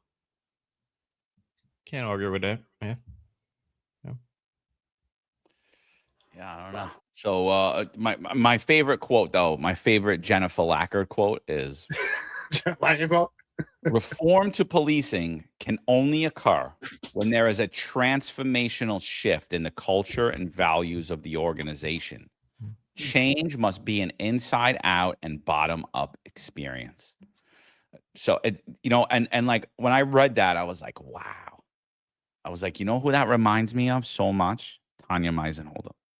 Like so much. Like that is the exact thing. Oh, the new cops have different values. We need to change the organization. We need to change the structure. And it's like, how has this ended up? It's like, you know, and here's the thing, like, you know, here's the thing for me, right? Like, and this is the thing that pisses all of the executives in the NYPD that served under de Blasio, served under Adams, and now serve under Mondani. This is what sends them on fire. Has policing improved since 2013? And the answer is absolutely not. Has the NYPD improved since we implemented all of this? The answer is absolutely not. Has public safety improved? And the answer is absolutely not. Has New York City overall, the overall health of New York City improved? Absolutely not. It's been a giant systemic failure, and nobody wants to talk about it. It's like, no, not me. Wasn't me. It's like, no, bro. I was part of the police department too during that time, so I'm not innocent of all of this. Huge utter failure. It's a stain on. It's literally a stain on the department. It's a stain on New York City, and it's actually a stain on the NYPD. Excuse me, it's a stain on law enforcement as a whole. I can't help it, bro. I wasn't on the Bulls when Michael Jordan was on the team. I'm on the Bulls when we got all fucking guys that wouldn't even have played in the D League, but were pretending like they're Michael Jordan. We're not on the real dream team. We're not on the 92 dream team. We're on the fucking dream team, or as I like to call them, the indictment team or the DEI team. That was the team we were on. Sorry, I hate to break the news. We sucked. Like, it is what it is. I came into the best version of the police department. I left in one of the worst versions of the police department, and I'm watching it decline even further. And so, sorry. I hate to break the news again to all you white and black executives. You guys sucked. You were terrible. You like if you went by job performance in the NYPD, your job performance, and you measured your success from the time you're in. And I'm not talking about your ability to lie about crime statistics. I'm not talking about that at all. I'm talking about actual statistics, how New York City looks, how it feels, how the residents feel, how the police officers feel, the morale of the police department, how you were able to recruit and retain. If you look at those as a whole, and you look at it under your leadership, it is the worst version of itself that it's ever been. And it's solely because of you and your compliance and your lack of leadership and your lack of morality and integrity. It's solely about that. Has nothing to do with anything else. I'm sick of even blaming the outside factors. You guys are cowards. You said absolutely nothing. You let it all go in hook, line, and sinker. You are at the top, and you have not one thing to talk about. Not one thing. You go on with your careers, and you start these podcasts, and you talk about garbage, and you continue to push your same woke talk, and you're continuing to stay afraid because you're like, I just want to get back in. Yeah, and I know people are shouting out Scott Lebedo. Scott Lebedo was at National Night Out last night in Staten Island and Millen Beach, and he had a medical episode. And they put him on a defib. I don't know if his heart stopped. I don't know if the defib was actually activated, if it worked. He was rushed to a local hospital. Supposedly he's in stable condition. So shout out to Uncle Scotty. Hope you feel better, brother, and see you soon. You know what's interesting about this also is perspective. So for people with values and common sense like us and friends and listeners in the chat right now, I believe we're all saying the same thing. This is the worst version of law enforcement profession we've ever seen. Woke progressive politics and DEI. This is complete opposition in 180 from when we started our police careers and what our vision was and our mission and significant purpose of law enforcement was. But I think for the Democratic Socialists right now, they want to put out this ideology that this is the best version of law enforcement you've seen. It's a kinder society, softer, gentle, less people are actually going to jail. There's more reforms. And that, to me, is another reason why there's such a push and such semantics on and underreporting and misdocumentation of crime reporting to give this perception that, hey, it's working. There's less people going to jail. Yes, you're hearing, and what do you often hear? Yes, we heard about a tragic incident. You heard about these tragic incidents, but we've always had tragic incidents. And we're having far and fewer less now because there's more intervention. We have violence interrupters out there with street cred. We have people out there who really care. We have a different approach. I mean, listen, this has been going on for a long time. You have Terrell Anderson saying that the police, the community can police themselves, that a portion of the 7-3 precinct is policing themselves and much better off. And so they want to give this illusion, because there's people out there saying, John, Eric, Marlon, you guys are crazy, right? The leftists are saying you're crazy. It's such a better version right now, right? We can't be responsible for this. This is just a mother that was just trying to help her son, or maybe she just got caught up into it. There's many people saying right now, maybe she just got caught up. Maybe she wasn't actually a getaway driver. She just got caught up into this. Maybe she was going there to help her son and get out of the situation. Bullshit. Bullshit. If it looks like a duck and walks like a duck, it probably is. So the reality is, what's that? I thought you said something. But I thought I heard something. But the bottom line is, it just shows you how over and over again, DEI and woke progressive politics has gotten us to this point. I'm sure, I mean, looking at it right now, when we got on the job, John, in 2004, there's no way, if anyone said to us, could you imagine law enforcement would be in such a predicament in 2026? I'm sure you would never believe it. I didn't believe it either. We got on the job. It was all about intrusive police work. It was about strong leadership. It was about supporting the police. It was about going out, getting the bad guy. It didn't matter if they were black, white, or Asian, getting the bad guy. And that was being good police, right? You got awards for arresting people. The leadership at the top, those were people that arrested people themselves. They were involved in intrusive police work. They came up the ranks. They had their boots on the ground. In comparison to now, to be a good police officer, you have to have coffee with a cop. You have to give gifts. You have to be kind. You have to attend community meetings. You have to have no law enforcement experience yourself. You want to be at the top because you want reform. You want change. And what is this change? The change has actually made a 180 to make it far worse. We remove masculinity. It's become toxic. It's become a weak environment. With a weak environment, we see hard times. And in someone like Jennifer Lackard, we have to ask ourselves, and I'm curious, I've looked it up. I couldn't find anything.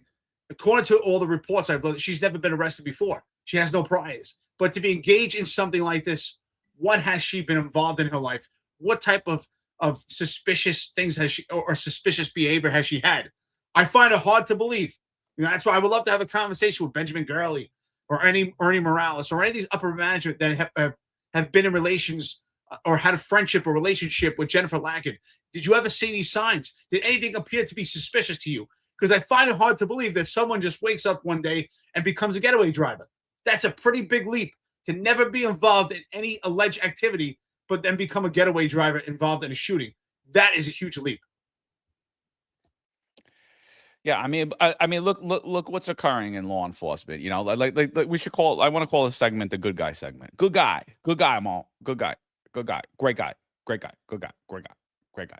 So, I mean, look at this. Here you got former NYPD Assistant Chief Scott Henderson. Good guy. You know, I got to paraphrase this. I got to put that. Like, nice guy. Go through my comments. It is hysterical. Go through them on Instagram. Go through them on X. Go through them on Facebook. I didn't make a statement about the guy. I didn't say anything. I didn't give my opinion about it. I didn't say anything. I just put the facts out there. So this is what I wrote. I wrote, former NYPD Assistant Chief Scott Henderson has resurfaced in law enforcement, taking on a new role as the chief of police for the city of Glen Arden, Maryland. Henderson's departure from the NYPD was not a typical retirement. The NYPD alleged that Henderson caused or permitted false NYPD attendance and employment records, allowed an unauthorized accommodation for a detective without following required procedures, approved or enabled a work-from-home arrangement in which detective allegedly received approximately $149,711 in salary and benefits for 2,208 hours of work in the NYPD allegedly were not performed. He also is alleged to have made false or misleading statements to the internal affairs during the investigation. Rather than fight the charges in July of 24, he entered into a negotiated disciplinary settlement. Under the agreement, he forfeited his significant accrued leave. He agreed not to withdraw his service retirement application. he agreed to retire from the NYPD effective July 26, 2025. He accepted a penalty of dismissal that was suspended in favor of 1 year dismissal probation, and he agreed to not pursue any claims against the city of New York or the NYPD for wages or reinstatement. Now, just a little over a year later, Henderson has been selected to lead the Glen Orden Police Department. So what annoys me about this is, right, like, I didn't put an opinion on there. I just said exactly what happened. Everyone's like, he looked out for his employee. You just care because he's black. You wouldn't have did it about a white chief. I'm like, I'm sorry. Who bombarded Shell more than me? Was Shell black? I don't think so. Like, I call every chief out when they do bullshit and when it looks like complete different treatment than a rank and file member would receive. If you were a cop and you left in these circumstances, no job is hiring you. You're not getting into law enforcement. You're not getting back into the law enforcement. Not only is he getting back into law enforcement, he's leading a department. So everyone's like, oh, he looked out for his employee. Look, I got no problem with people looking out on their employees, but my father was literally on his deathbed for about a year while I was on this job. And I'm not trying to compare what someone got versus what I got, but I didn't get anything. Nobody helped me. I did what I had to do. I spent my hours at work, and I went and I took care of my father after work. That was it. You know, maybe my bosses gave me a few days off, but it wasn't on the arm. They were my days. I used basically all the time I had accrued to take care of my father when I could use it. And that wasn't often, because you guys know how it is in the police department. Even your days off, you can't get off when you're working. And even your days off, you really aren't guaranteed unless you're on vacation. So I spent all this time taking care of my father while he was in hospice. He died. I got my bereavement days, 3 days, and I was right back to work. This girl got all the time to take care of her mother, all the time in the world, did not use her own time. Did not use her own time at all. Rumors were that she was also accruing overtime during this period. Her mother passed away, and she stayed home and worked from home for 5 extra months after that until it came out, until the allegation came out. I'm sorry, not a good decision maker. Completely flouted the rules, completely went around everything, and shows a lack of integrity, a lack of leadership, and a lack of good judgment making. Whether he's a good guy and you like him or not, I don't care. All I'm saying is he has no business being in policing anymore. That's it. He didn't fight the charges. He took his negotiated settlement. He basically, in my opinion, it's a pleading guilty to all of that. So, like, I don't understand how you get up into the police department now and look at the statement that was said. According to the press release from the city of Glen Orden, we search for a chief who leads with integrity, connects with the community. In Chief Henderson, we have found both. I am confident his experience and his hands-on, people-first approach with leadership will make him exactly the fit to serve and protect our community. I'm proud to welcome Chief Henderson to the city of Glen Orden, Mayor Curtis stated. Henderson's expertise includes crime reduction strategy, emergency management, community engagement, organizational leadership, and interagency collaboration. His leadership style emphasizes professionalism, accountability, transparency, and building meaningful relationships between law enforcement and the community they serve. And what Chief Henderson says is, as chief of police, I will lead the Glen Orden Police Department with a vision centered on innovation, collaboration, and public trust. I'm committed to strengthening partnerships with residents, businesses, elected officials, and community organizations.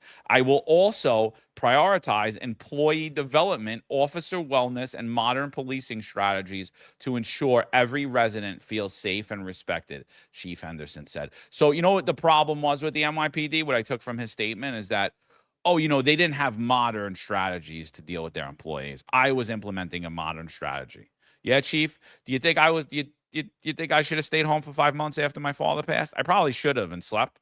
But the police department wasn't going to pay me and wasn't going to not take time for me. As a matter of fact, they wouldn't even let me have those days off and that time off. And yeah, they certainly weren't going to allow me to have overtime. So crumbs. Yeah. Crumbs. Yeah. He's a nice guy, John. Don't worry. He's a Nice very guy, though. Don't post about him. Nice guy. He's got a nice smile. He gave me a day off once. Yeah, these guys are all Democrat operatives, you know. They're all Democrat operatives. And you know, keep in mind also there are some allegations that Captain Gabby Walls has made against him, you know. So once again, that same you know, progressive industrial complex doesn't give a shit about women. Wait. Time out 1 second. Gabby Walls lodged allegations against him. Yeah. Yes. Yeah. Very Him and strange. Madry. So do you know who negotiated his settlement? No. Gabby Walls' attorney. Interesting. Mm. Very interesting. I mean, come on with this guy. Come on. That's interesting. That's really that's peculiar. That's super interesting, right? Yeah. And from what I've heard, those allegations are you know, there's a lot of smoke to them because he you know, based on from what I've heard how he treated other women, you know. But again, not the Crumbs crew. Come on. Yeah. I mean, what do we keep seeing happening with these guys? They all have sexual harassment allegations against them time and time again, over and over again. That's the other thread that keeps coming up. And by the way, Chief Morales no longer works for the Minnesota Transit Police anymore. Why? Well, because there was sexual harassment allegations against him too that forced him off of that job. So he can no longer be in law enforcement in the state of Minnesota as a byproduct. That's all right. There's 49 more to go. Yeah. So what do we keep seeing with these Democrat operatives? They'll tell you, they'll virtue signal all they want about women, this and women rights, and we got to make it a better workplace for women. But then they get themselves in trouble like this. So do they actually give a shit about any of that? No, they don't. That's just virtue signaling. But I also want to point out that Glenarden, right, is predominantly African American. So once again, they'll tell you we're putting these guys in charge to help the community, and they give you all the usual talking points, progressive talking points. Yeah. But these communities, are they really going to benefit from inept leaders like these guys? No. And I'm also going to point out that they vote heavily Democrat in that area, along with the county, which is Prince George County, I believe, in Maryland.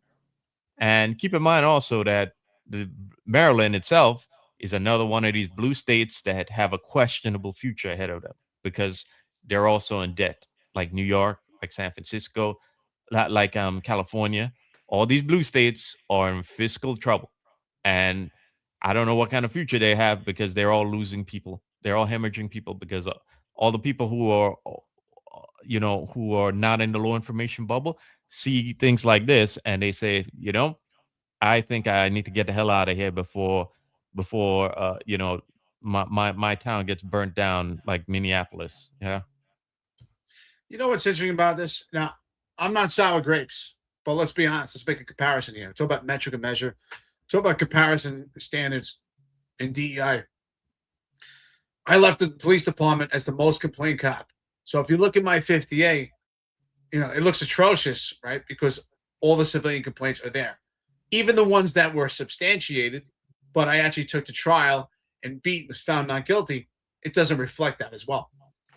But for myself, my experience in retirement has been, unfortunately, it's worked out great. I'm actually happy. But it's unrealistic and unlikely and probable that I will never have a law enforcement job again, unless it would be somewhere in an upper management where someone actually gave me an appointment, or that actually wants intrusive style policing or common sense policing. But the majority of law enforcement agencies throughout this country, especially blue cities, don't see me as an attractive hire because of my 50A. And yet we have someone like Scott Henderson here who got himself a position, not only a position, but in charge of a police department, and his integrity is completely questionable. If you look at those allegations that were pled and substantiated on his way out, and yet he got himself a position in charge, and that that statement on him, holding integrity, and this is what the department needs, is just more woke progressive bullshit. Because yet, in my case, my allegations were from the Civilian Complaint Review Board, which were allegations and never actually substantiated by the police department. His allegations were actually substantiated by the police department, and yet he got himself a position running another police department. These guys, it's constant. We see them constantly resurfacing. They leave the NYPD and they resurface amongst cities and states throughout this entire country. And oftentimes we see that it doesn't work out in other cities and states as well. So who's the problem?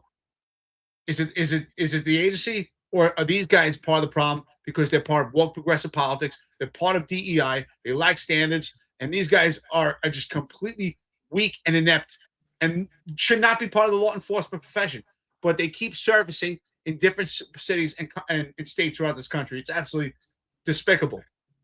Scott Henderson, I mean, unfortunately for the Glen Arden Police Department, I will foreshadow and predict, unfortunately, in 1 year or maybe 2 years from now, I'm sure we'll be talking about another potential scandal in that police department or something skeptical or suspicious surrounding Scott Henderson, right? Because zebras don't change their stripes. Let's be honest. You can change his uniform, but underneath that, his stripes haven't changed either.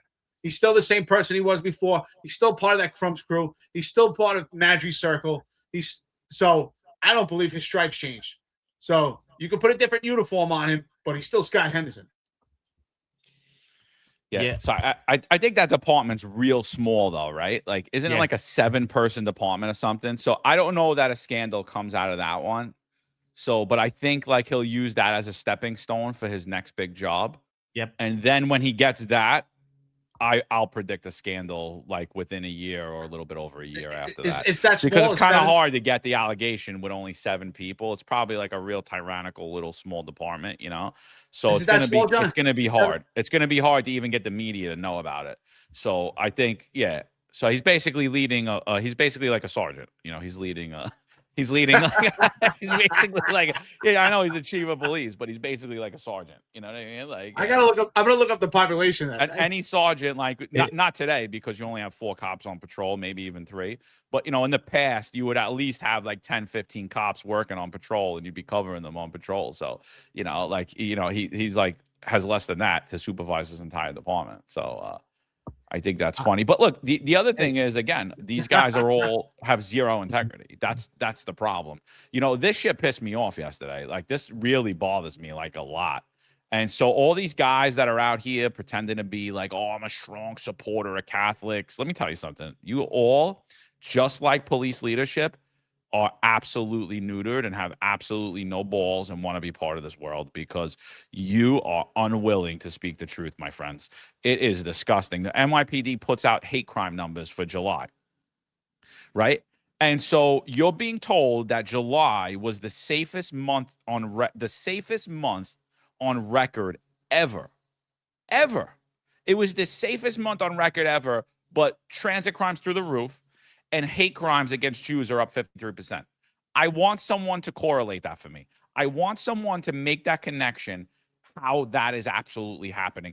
Because when I look at the hate crimes against Jews up 53%, I'm like, yeah, that makes sense. So should robberies. So should assaults. So should grand larcenies be up 53%, because it doesn't make sense. So my little Catholic rant, I'll be quick about it, is just this. For the month of July, I kept sharing media about saints being desecrated in front of Catholic homes across New York City, particularly in the borough of Queens.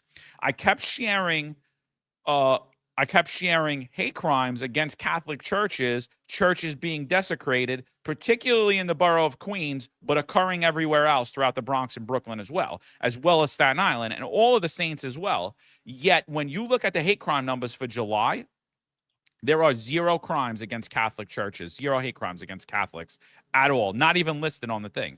The other thing I look at is I'm like, oh, whites? There was only 1 hate crime against a white in July? Bullshit. If you follow the same fact pattern as you would use for a hate crime against a black person as you did for a white person, the hate crimes would be higher for a white person than they would be against black people or Hispanic people. Like when you follow the fact pattern of what constitutes a hate crime for a Jew or a Muslim, you would see that the hate crimes against Catholics would be much higher than they are against both of those groups. So, but you don't see that. You don't see that. And the only reason that you see that hate crimes are up 53% against Jewish New Yorkers, the only reason is because Jewish New Yorkers advocate for themselves. They understand how the police department works.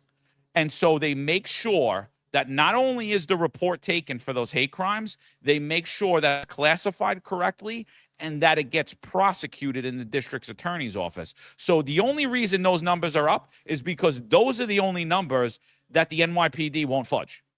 They're fudging all of this other bullshit. This should raise a red flag for every New Yorker because, like I've been saying forever, if hate crimes are up, that means that crime's up. You cannot effectively bring down hate crimes without bringing down all crimes. Why is that? Because hate crime is a crime of opportunity. The same thing as a subway push. It's the same thing as a random assault on the street. They're not these planned and targeted attacks. Oh, I'm going to get this Jew, or I'm going to get this Catholic, or I'm going to get this Muslim. No, more often than none, they're done by unhinged people that say horrible things while they're partaking in these assaults or these robberies, and it gets constant or these acts of vandalism. And that fact pattern constitutes it as a hate crime. Crime has to be done in part or in whole, motivated by the person's race, religion, gender, whatever, right? And so when you look at that, you're like, wait a minute. So these crimes of opportunity are happening only against Jewish New Yorkers? Bullshit. Yeah. Quickly before we go on, I'm gonna have to push back against you on the last comment, John, because keep in mind, remember this guy? Another NYPD guy got himself in trouble in his new gig in Hamtramck. Well, Hamtramck only had 43 cops. How many cops do they have? 43. Yeah. 43. Okay. All right. And he I still didn't got know that. I himself thought in that was a trouble. bigger department. I thought he had a couple hundred guys under him. Trust me, don't put it past a former NYPD exec All right. to do dumb shit. I'll put a little star. I'll put a little star near my I'm going to stick with my comment about Scott Henderson. I don't care if his department had one person. I'm going to foreshadow a scandal. Yeah, but Even though he's just on by that, himself. yeah, I still think one is coming too.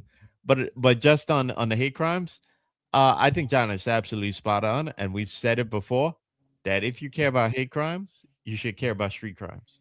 And you can't tell me that these communities are going to be short of officers. We talked about it numerous times. Many of these communities are short of cops. You can't tell me the city's short of cops and hate crimes are going to the numbers are going to go down. Okay. It's not going to happen. Okay. So if you care about these communities getting victimized, right, you need to care about them having adequate public safety apparatus there, adequate personnel to cover public safety in those respective precincts. So John is absolutely spot on with that comment. I might receive opposition for this comment, but I often say it, and I really believe in this. I don't believe there is such thing as a hate crime. Crime is crime. Why do we have to have hate crimes? I think it's absolutely ridiculous. What makes a crime have more of a threshold when you attack someone for, because they're gay, or if you attack someone else because you want to get money from them? What makes a higher threshold? A crime is a crime. That person was still violated. That person is still a victim. I don't think it should make a difference. So ultimately, we should have the same amount of crime reporting also. I honestly think hate crime should be completely removed from the crime stats, from crime reporting. It should just be a crime. What are your actual crimes? Does it make a difference? Why do we have to box them into categories that these crimes here are specific hate crimes? These crimes here are other crimes that we could just put them in different categories and then misclassify and misrepresent crimes for actual reporting? I don't think there should be a hate crime. That may actually make some people perturbed. But I'm saying that, listen, I'm Jewish, and I don't think there should be hate crimes. There's a crime. If you graffiti a Nazi symbol on a temple, it's absolutely disgusting. But what does that Nazi symbol mean to somebody? To somebody, it might not mean anything. It might just be because they want to spray paint and decimate a temple. For someone else, there might be some hidden meaning behind it. They might actually believe in that Nazi symbol, but does it make a difference? It's still a crime. So ultimately, it should just be crime classification. That's my opinion. I think it's it might sound pretty harsh to some people, but I think that's a reality. I don't, and we often talk about how do we change the wording on hate crimes and what else should be a hate crime. I just think a crime is a crime. What are your thoughts, Sean? Yeah, I mean, I've actually said that before. That like it's if you took crime and you handled it properly, like what's the difference if I assaulted you and I said I did it because you were a Jew, or I just assaulted you? I hit you in the head with a baseball bat. Why is the crime being any different? But whatever the rationale behind keeping these numbers accurate is, or keeping, I don't want to say keeping them accurate because they're absolutely not accurate. Keeping track of these statistics is, like I said, the fact pattern that New York City is using to determine these is arbitrary because it's used for different groups differently. So it's honestly it's not worth the paper that it's written on. And then when you look at most of these hate crimes, like you remember that the big one in front of the big synagogue, and I can't think of the name off the top of my head. But the guy drove into the synagogue. He was like driving his car into it. And like Mead Dillon weighed in on it. And they're like, hate crimes against Jews and all this stuff. Do you know the guy was actually in the church the week prior, in the synagogue the week prior, like he was actually of Jewish faith. It wasn't a hate crime. The dude was a complete psycho. Like completely out of his mind. It was a hate crime and they were going to put him away forever. And it was attacks against Jews. And I was like, guy's an EDP. Guy's an EDP. What are you talking about? And when you look at most of these hate crimes, that's what they are. Guys like beats the shit out of someone, you effing Jew, you effing Muslim, or they don't even say anything. Go back to your country. They don't even know what country you're from. Right? Like they're beating you up. Like that's an assault. It's a psycho. He's out on the street. He does it because there's no cops out on the street. He feels like he has an opportunity to do it. And by the way, how many times does that happen to a white person on New York City streets? Every single day. It happens countless times. You white bitch, you white motherfucker. And those are never done as hate crimes. Whether it's a subway push, it's an assault, it's a robbery. And that's why I think that the whole hate crime thing is bullshit. And it's used to grift around. And a lot of politicians, and there's a lot of advocacy groups that grift around that as well. But however, today it proves one thing. The lies in New York City crime statistics. And look, there's a lot of people I like. There's a lot of people I think have a good handle on what's happening, but they go on the news and they embarrass themselves. And I guarantee you this, the same way that all of these COVID tyrants, all of these COVID stormtroopers are embarrassed now, you will be embarrassed in the future when you're continuing to say that New York City is at historic lows in crime, and this is the safest July on record, and it's because of the hard work of the men and women in the New York City Police Department. I guarantee you, whether it's 6 months, whether it's a year, whether it's 3 years, you will look back on embarrassment, and whether we're friends or not, whether I like you or not, I'm going to be playing those clips. I'm just letting you know. I just want to say this before Marlon goes. Where is the hate crimes towards police officers? Because many times police officers are assaulted and people are like, oh, fuck you, white police, you pig. I never heard any hate crimes towards police officers. It's the most ridiculous thing. Shouldn't be any hate crimes. Does it matter? Are we going to change what's in someone's heart and someone's mind? What if someone's walking around right now and they're saying they hate a particular ethnicity, but they don't actually assault anyone, but they have hate in their heart? We're going to attack them too? We're going to attack people because what's going on in their minds? Does it make a difference what they're thinking when they actually assault someone? This is like the think police. It's absolutely ridiculous. I don't think they care, Yeah. I don't think they care. The system rewards them now for staying in line and for repeating the same talking points that you see on all these shows and a lot of them do on social media. And they figure later on the system and its control of the media will bury this. So if the truth comes out later on, the media is just going to bury it in a news cycle. Wait, are you guys hearing a lot of reverb from me? Yeah, I turned my mic off and you still have reverb. Yeah, I'm just gonna jump out and come back in again to see if it'll get better. Yeah. So Yeah, but you know what I'm saying, John, it's the most ridiculous thing. I've had numerous times where people want or agitated, they want to fight with me or other police officers just because we were white. So, and that was kind of their how they were incentivized to actually engage us. So would that be a hate crime? I mean, it's the most ridiculous thing. Are we going to start aggravating assaults on police officers because someone has hate in their heart towards police because they think police are pigs or because they just hate them? The same thing goes, you know, if someone has hate in their heart towards the Jewish community or towards the Muslim community, does it make a difference if they hit someone over the head with a baseball bat because they want to rob them, or they do it because they're Muslim or Jewish? A crime is a crime. And so what goes on in their heart or their minds, you might not change. You want to stop them from committing crime, but you might not change what's in their heart and what's in their mind. Yeah, it's a thought crime. First of all, it's a thought crime. Unless the person admits it, you can't really prove it. You know what I mean? No, I did this because of that. Okay, yeah, it was motivated by hate. Okay, you know, but the overwhelming majority of these crimes, 99.9% of it, it's like, no, we're deeming it hate. Like we're charging you with the thought crime.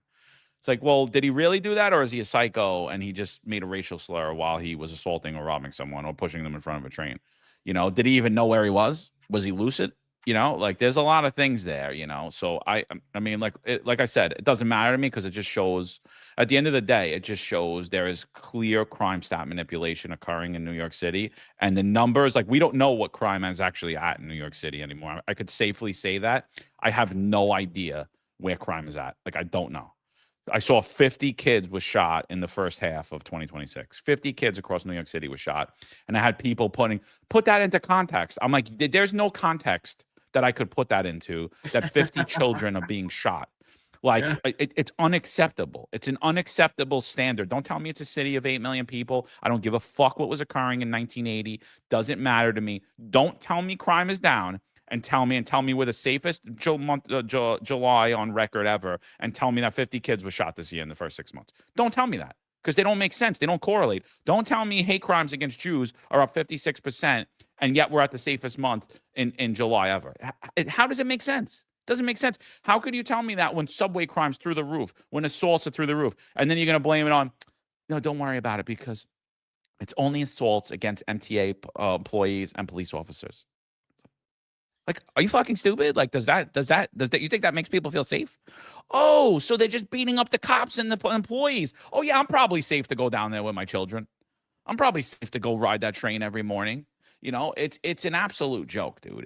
And look, these are your frauds. Like, look, here is this guy, the biggest grifter in the world. He is the epitome of a snake oil salesman, a snake, somebody that pretends to be a public servant, and he is a mouthpiece for big corporations. He goes out to Wisconsin to sell them on data centers. I'm not going to play all of it, but I just thought that this was so funny, dude. Like, what? Like, you were the mayor of New York City, the most corrupt mayor of New York City. Your administration was an absolute disgrace. It was more disgraceful than your time in the New York City Police Department.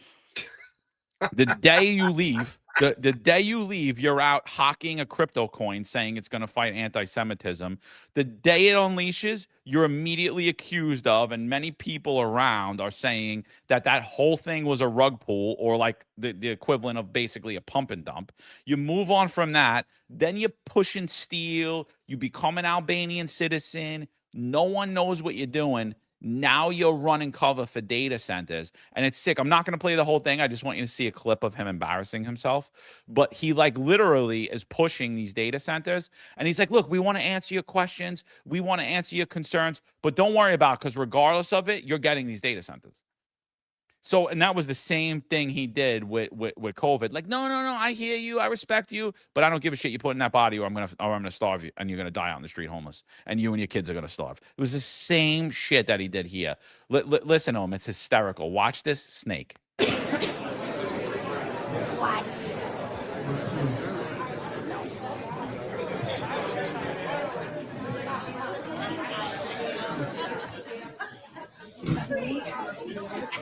What?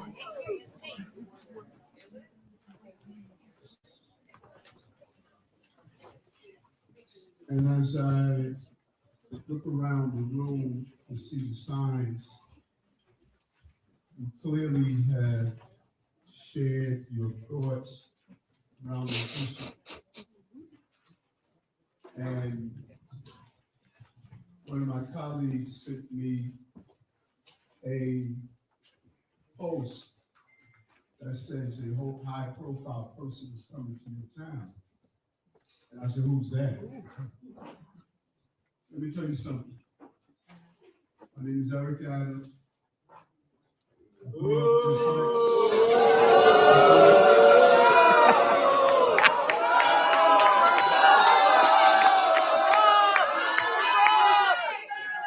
I mean, I'm not going to get into it, but that's the whole thing. He's pitching them data centers, and the whole time they're booing him. What a disgrace.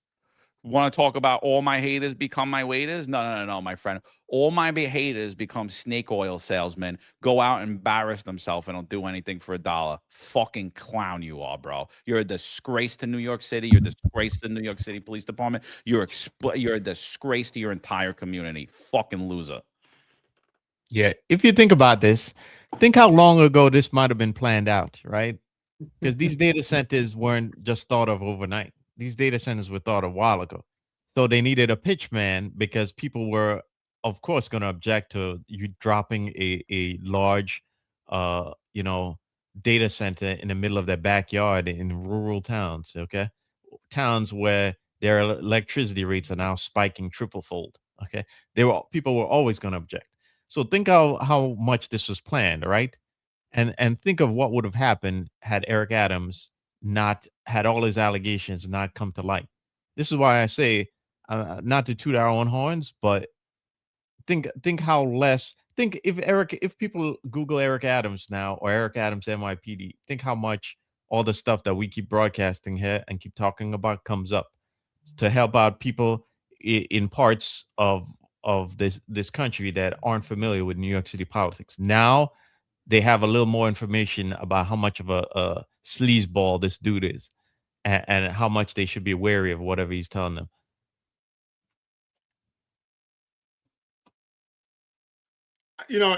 John, I'm glad you put that up because it was funny. They had an article and it said Eric Adams gets a Bronx cheer in Wisconsin or something like that. It was pretty funny. They kind of like parodied it, made fun of it because he completely got booed. But he's definitely snake oil because first of all, what does he know about data centers anyway? What's his experience?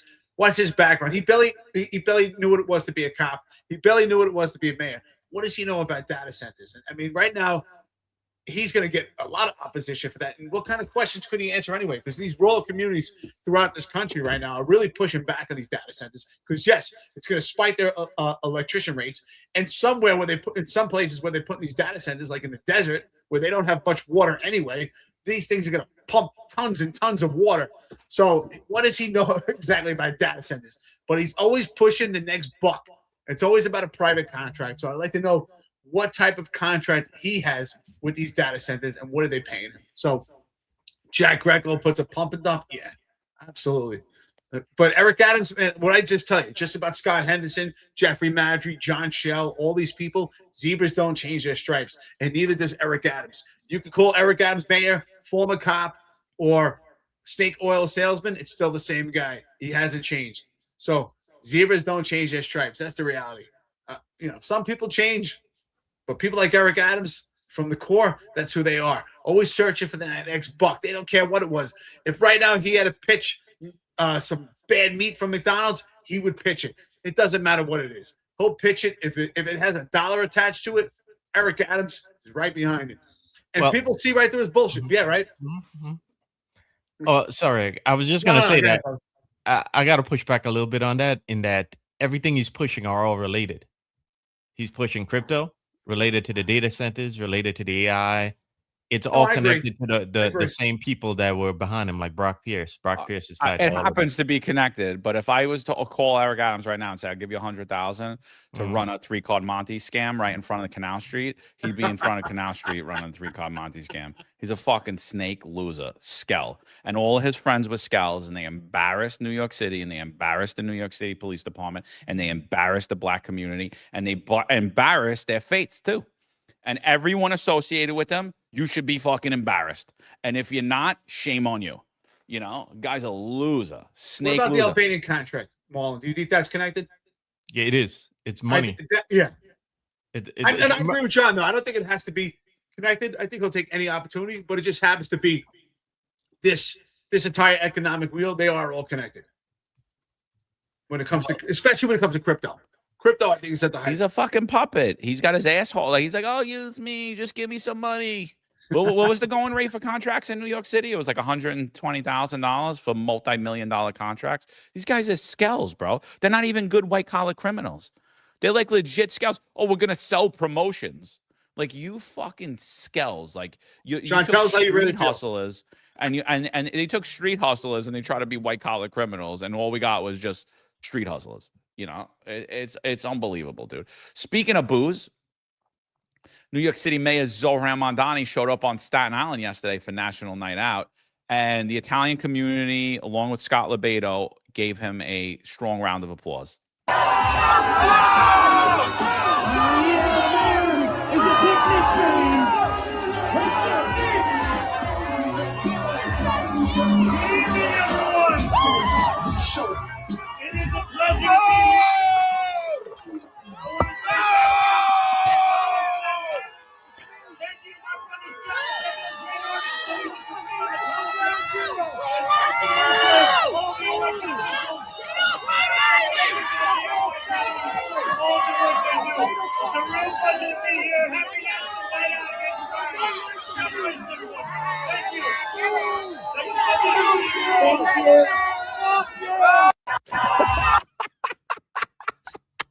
You see Tanya there? She's like, stop booing him. No.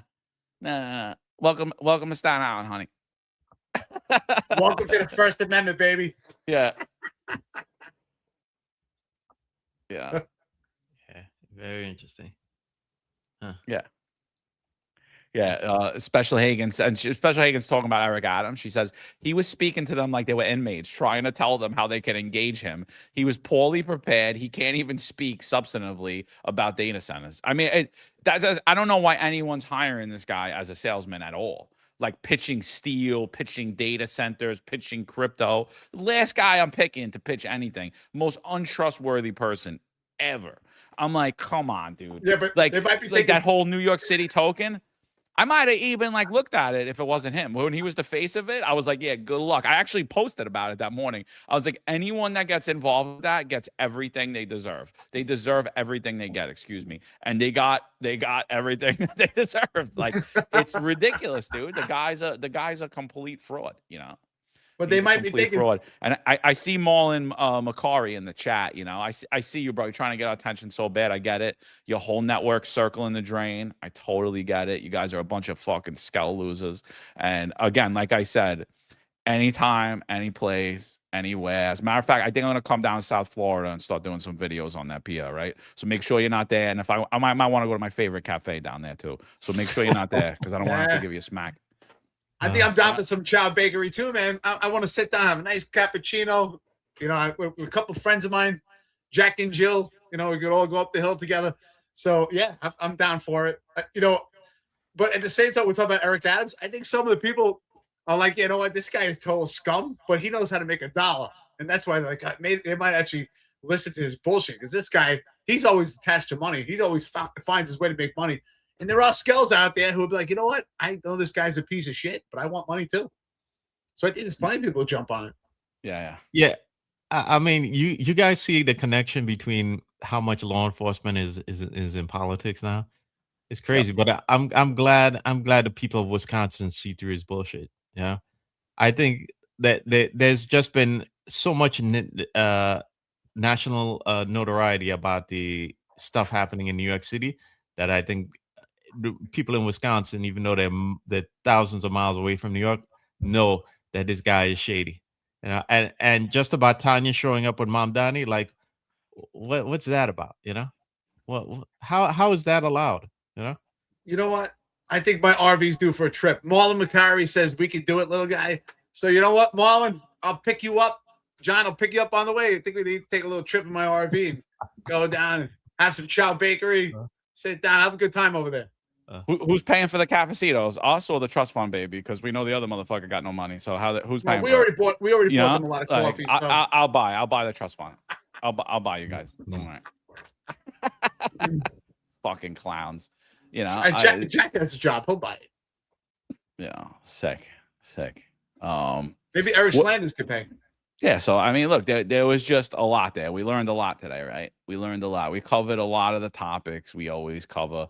One thing we didn't talk about though is the statement from the Mount Vernon police on Lackard. And I was like, wow, man, embarrassing. Listen to the statement from the statement regarding criminal charges involving former Deputy Commissioner of Wellness, Jennifer Lackard. She had like 15 titles in the short time she was there, right? The Mount Vernon Police Department is aware of the criminal charges filed by the Bronx County District Attorney's Office, who's our friend and more than likely a friend of former Deputy Commissioner of Wellness, Jennifer Lackard. Effective immediately, the city of Mount Vernon has terminated Jennifer Lackard's employment. Here you go. Ready? The allegations are unrelated to her duties with the Mount Vernon Police Department and do not stem from any conduct associated with the department or performance of her official responsibilities. Absolute bullshit. Absolute falsehood. Not even investigated. Department of Justice should rip this department apart. Like I said, I'll work for free. You know, I'm like, this is bullshit. The Mount Vernon department remains fully committed to its nationally recognized wellness unit. The department will continue to operate without interruption, and the critical wellness services and support it provides to all officers, civilian employees, and their families in the community at large will continue as part of the department's ongoing commitment to the health and well-being of its workforce. This is an active court matter being prosecuted by the Bronx District Attorney's Office. The Mount Vernon Police Department will not comment on the underlying allegations. Total horseshit, bro. Like, it has everything to do with it, but they're like, no, you know, just because we made her the face of this program, like, it's still really a good thing. And, you know, you shouldn't look at anyone else that's involved here in the Mount Vernon Police Department. And you certainly shouldn't look at the police commissioner of the Mount Vernon Police Department. And you certainly shouldn't look at the mayor of the New York of the Mount Vernon Police of Mount Vernon. And what I'm sitting here and saying is what occurred shows there is a systemic corruption problem. And in 2020, under police reform, you didn't clean up the Mount Vernon Police Department. You actually made it significantly worse. Yeah, I just want to show just how much of Mother of the Year this lady was. Okay, keep in mind these are two kids, right? This is from 2019, and I don't know what happened, because it seems to me that after Dad came home, like the older son, like what happened to him, you know? But these are the two kids, right? Keep in mind the younger son seems to be disabled. So just how much of a Mother of the Year or Parents of the Year these two are. You now you're both locked up, and who's gonna you're both potentially facing getting locked up, though we know it's New York State and phone calls are probably gonna be made. But just to put yourself at you know, potentially getting locked up when you have a young disabled son there is just like next level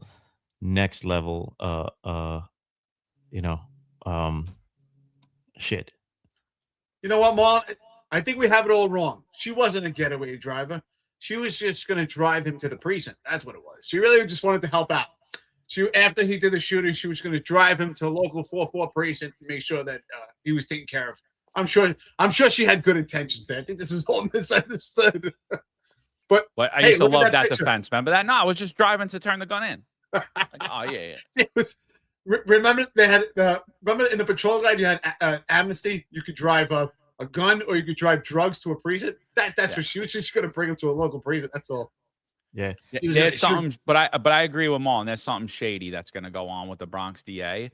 That's going to get all of them not as harsh as a charge as they're being faced with right now. I guarantee. I agree too. Marlon, you're spot on. There's no doubt about it. She has some high connections. She's connected to upper management of the NYPD. She has extreme political connections. The fact that her son has never seen a long period in jail with his violent record speaks for itself. It speaks for the connections that she has. There's no doubt about it. And the fact that she was actually appointed and in charge of Mount Vernon with zero law enforcement experience shows you her political connections. There's no doubt about it. from social reform to public safety in Mount Vernon. She's got those political connections. So let's watch it unfold. I'll foreshadow right now that she's not going to get a sentence that is going to be more than 7 years. I'll put my money on it right now.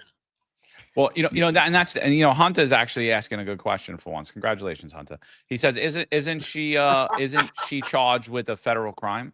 And the feds picked her up, but all the reporting saying that she's being charged by the Bronx County District Attorney's Office. So it doesn't look like she's getting charged federally. And then again, if that falls by the wayside, where is the DOJ? Like, where are you guys? Like, what do you do? Like, hi, I know you're watching the podcast. If you guys need help, we'll do consulting. All right. Like, what is happening here? Well, look, I mean, that statement from Mount Vernon tells you right there, right? Because obviously they have to have political pressure also and make sure that they put out a statement that's vetted. But yet they told you in that statement that none of that has any correlation or relation to her duties in Mount Vernon. In such a short time, how could they know that? How do they know that she didn't use classified information to find out what's going on in that area? How do we know that she didn't scurry the gang database herself? How do we know that she didn't investigate the other gangs that are rivals to her son's slutty gang, whatever it is? How do they know that? How do they know that at this point? I mean, that's just it's an outright lie. Omitting information is a lie also, because you admitted the fact of an investigation. For them to put that out, to jump to conclusions, they definitely have political connections. No doubt about it. Yeah. What was Chief Morales chief of patrol? He was chief of personnel. Huh. Because she was also following chief of patrol on that. And no, she's not following like a wide swath of NYPD offices. You talking about Ernie Morales? Yeah. No, he wasn't chief of personnel. He was Oh, I'm sorry. No, I thought you were talking about Morales, who was chief of personnel. Morales was never a chief in the NYPD. He was an inspector. Oh, he's an inspector. Okay. Yeah. He was under Ron Lathan. He was the XO of the Housing Bureau. Yeah, I was just wondering. Housing Bureau. She was following a whole bunch of people on Twitter. Now that doesn't necessarily mean anything, but again, she had a huge role in Community Board 9, and she clearly knew a lot of cops in the Bronx, a lot of chiefs in the Bronx, a lot of executives in the Bronx. And she clearly, those connections kind of dovetailed into 1PP through the mayor's office, that subcommittee we talked about. So I'm just wondering who else she knew in those upper ranks, specifically since she was following that office. Who might it have been Rodney or whoever else held that office, Juanita or something. I just think that I'm not making any allegations. I'm just saying that there needs to be a full review of this, because she was too close to people in the Bronx that might have had parts of the investigation over those gangs in the Bronx. And I just keep wondering if at some point talking to her, some information might have leaked out. Oh, we're looking at this gang. Oh, we're going to conduct a search warrant tomorrow. Oh, we're looking to build a conspiracy case against them. I just have to wonder if any of that information was leaked, and there has to be some sort of review going on. Now, is Group 1 actually going to go and ask Chief Gurley questions or any of these executives? No.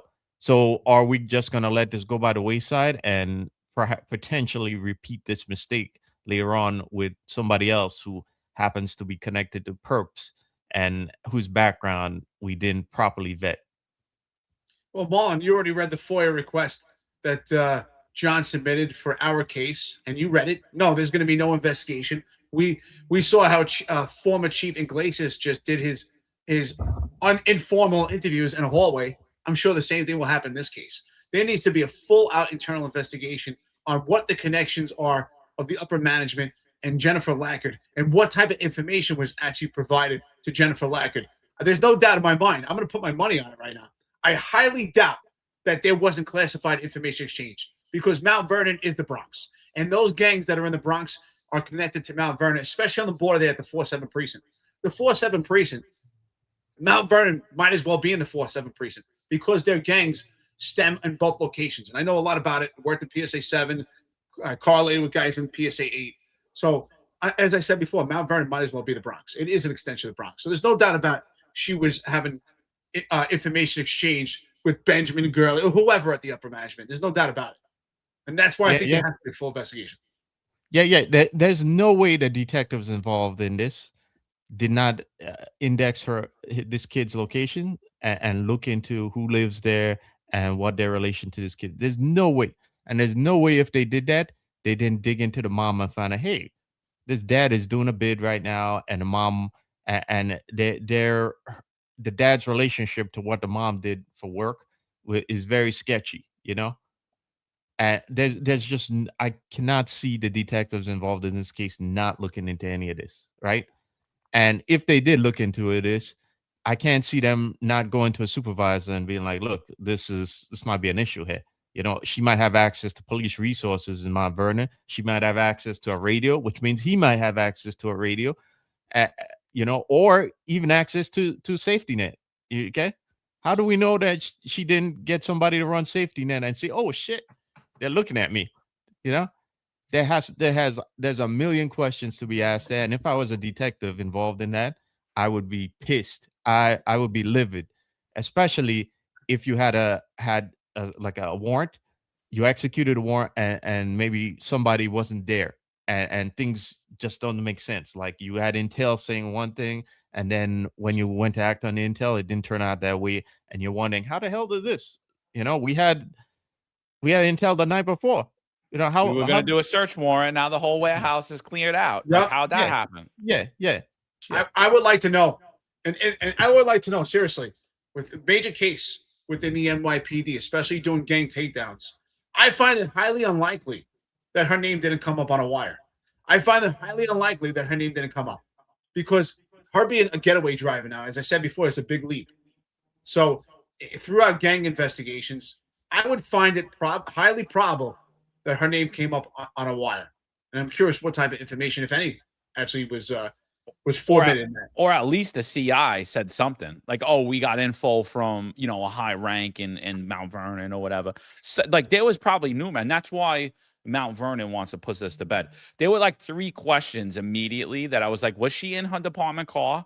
But then the poster spelled that, right? They're like, no, she was in her family's minivan, like Chrysler Pacifica. So I was like, okay. Time of day, though. Was she at work? More than likely, she was at work, right? And then my third question is, who did she call immediately before and immediately after? Because I guarantee when you look at that call, it's going to be the cops. And what the fuck did they know? And then they should be brought in. Like, that's the whole thing. Like, we could, this ain't a hard case to solve. No. There were other people that knew what she was up to and knew she was no good and knew she was dirty. And they either played along out of fear or out of silence, or they wanted something better to come out of it. But a lot of cops knew she was dirty. They knew what she was up to, and they didn't do anything. And honestly, in my opinion, if you go along with that, you're just as dirty as she is. You don't deserve to wear that badge and that gun. And you should be publicly shamed, because it's absolutely disgraceful. Because I'll tell you right now, if she called me, I mean, look, if it's an innocent call and she calls like asking questions and you don't really know, you're like, what the fuck is this? I get it. But if there was intel moved, and you will know that. Who was she speaking to within the NYPD? Who was she speaking to within the Mount Vernon Police Department? What law enforcement political figures? Were there any calls made to the Bronx DA before or after this, or anybody else that has ties? And I think you're going to see the entire grift scam and all how corrupt New York City really is, and how New York is really like, it's total, like it's disgraceful, dude. There's no way. I totally agree with you. There's no way this wasn't like people didn't not know what the fuck. There's no way. 100%.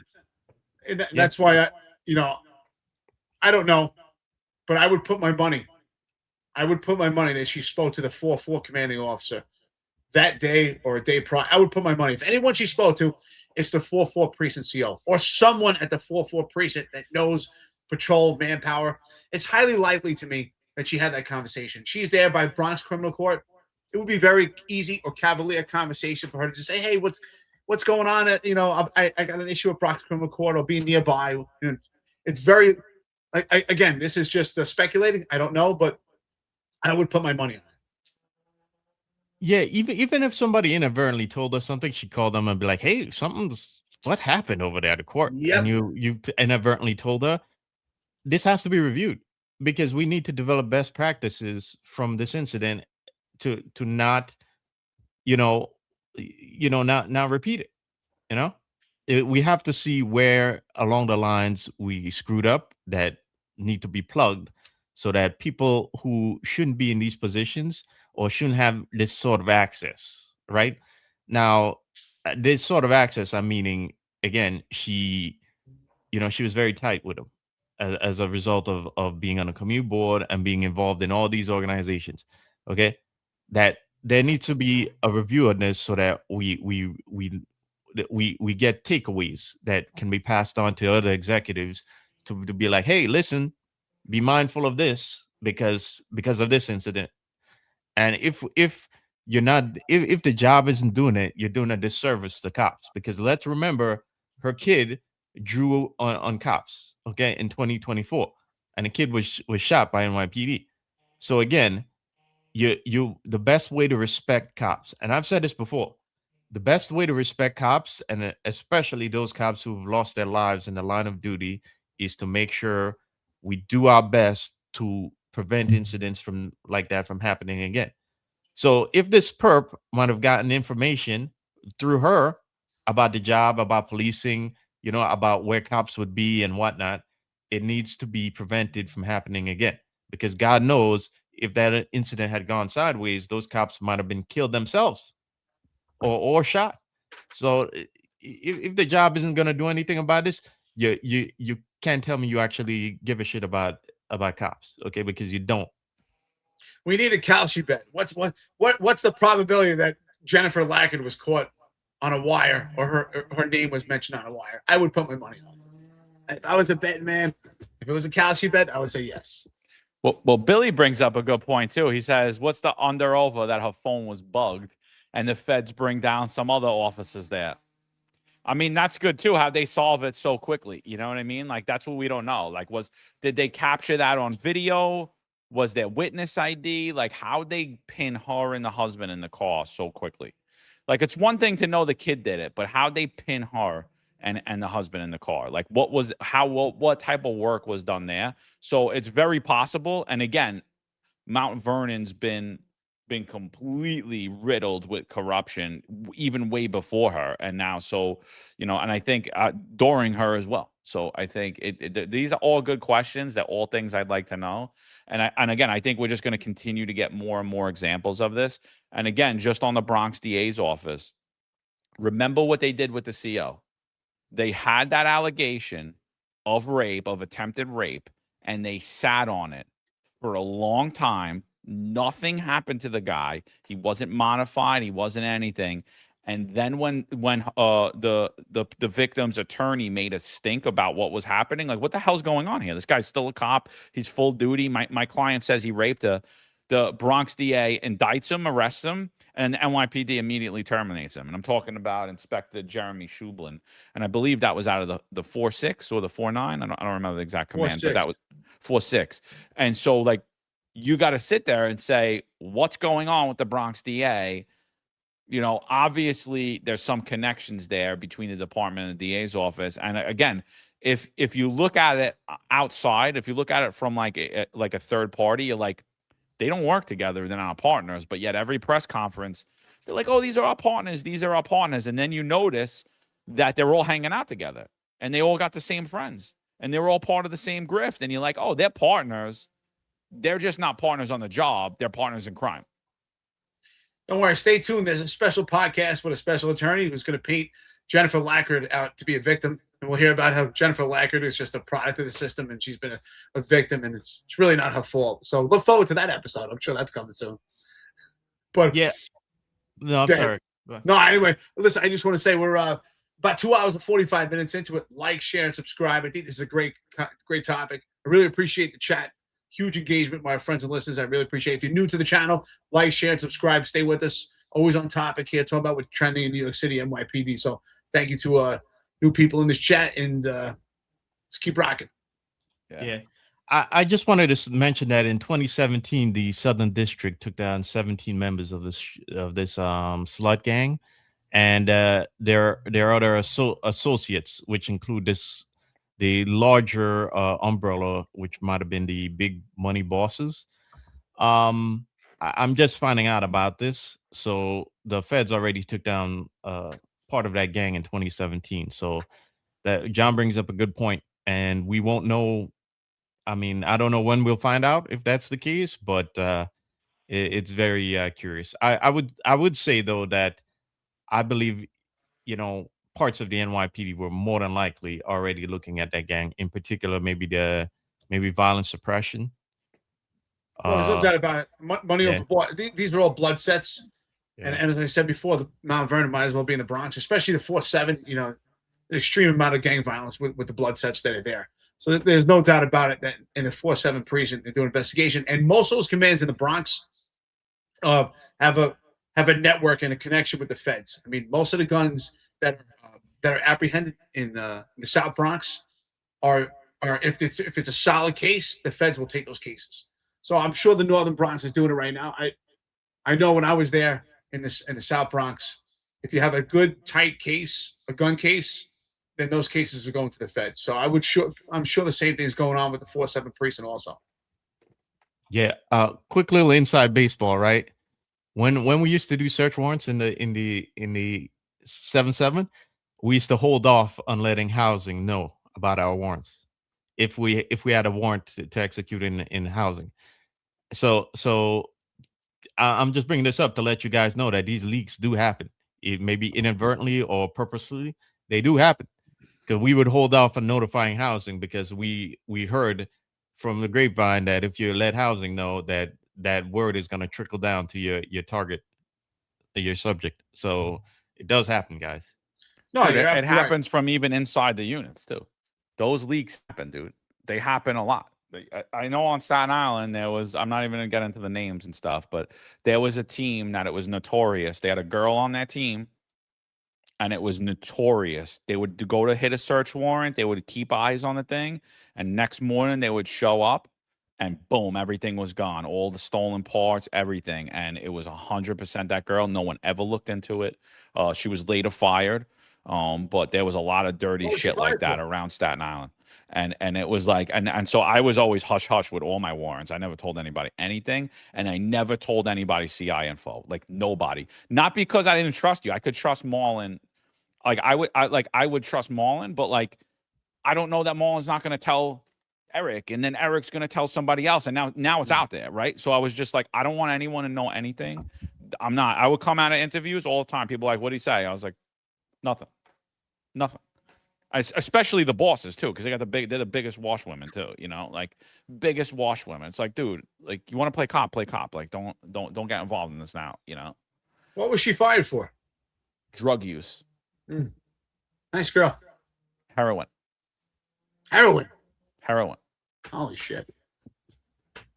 Yeah, heroin. But they never looked into those leaks, but that shit happens like a lot more than it should. And that's why you gotta watch what you're saying. And now today, like that was always the case, but now like with the low standards in hiring, you can't say anything to anybody, dude, because look who you're getting. And now your leadership is actually working against you. That's your leadership, dude. She's being a getaway driver for a shooting, you know? And so I don't know all the details, but I'll just say this.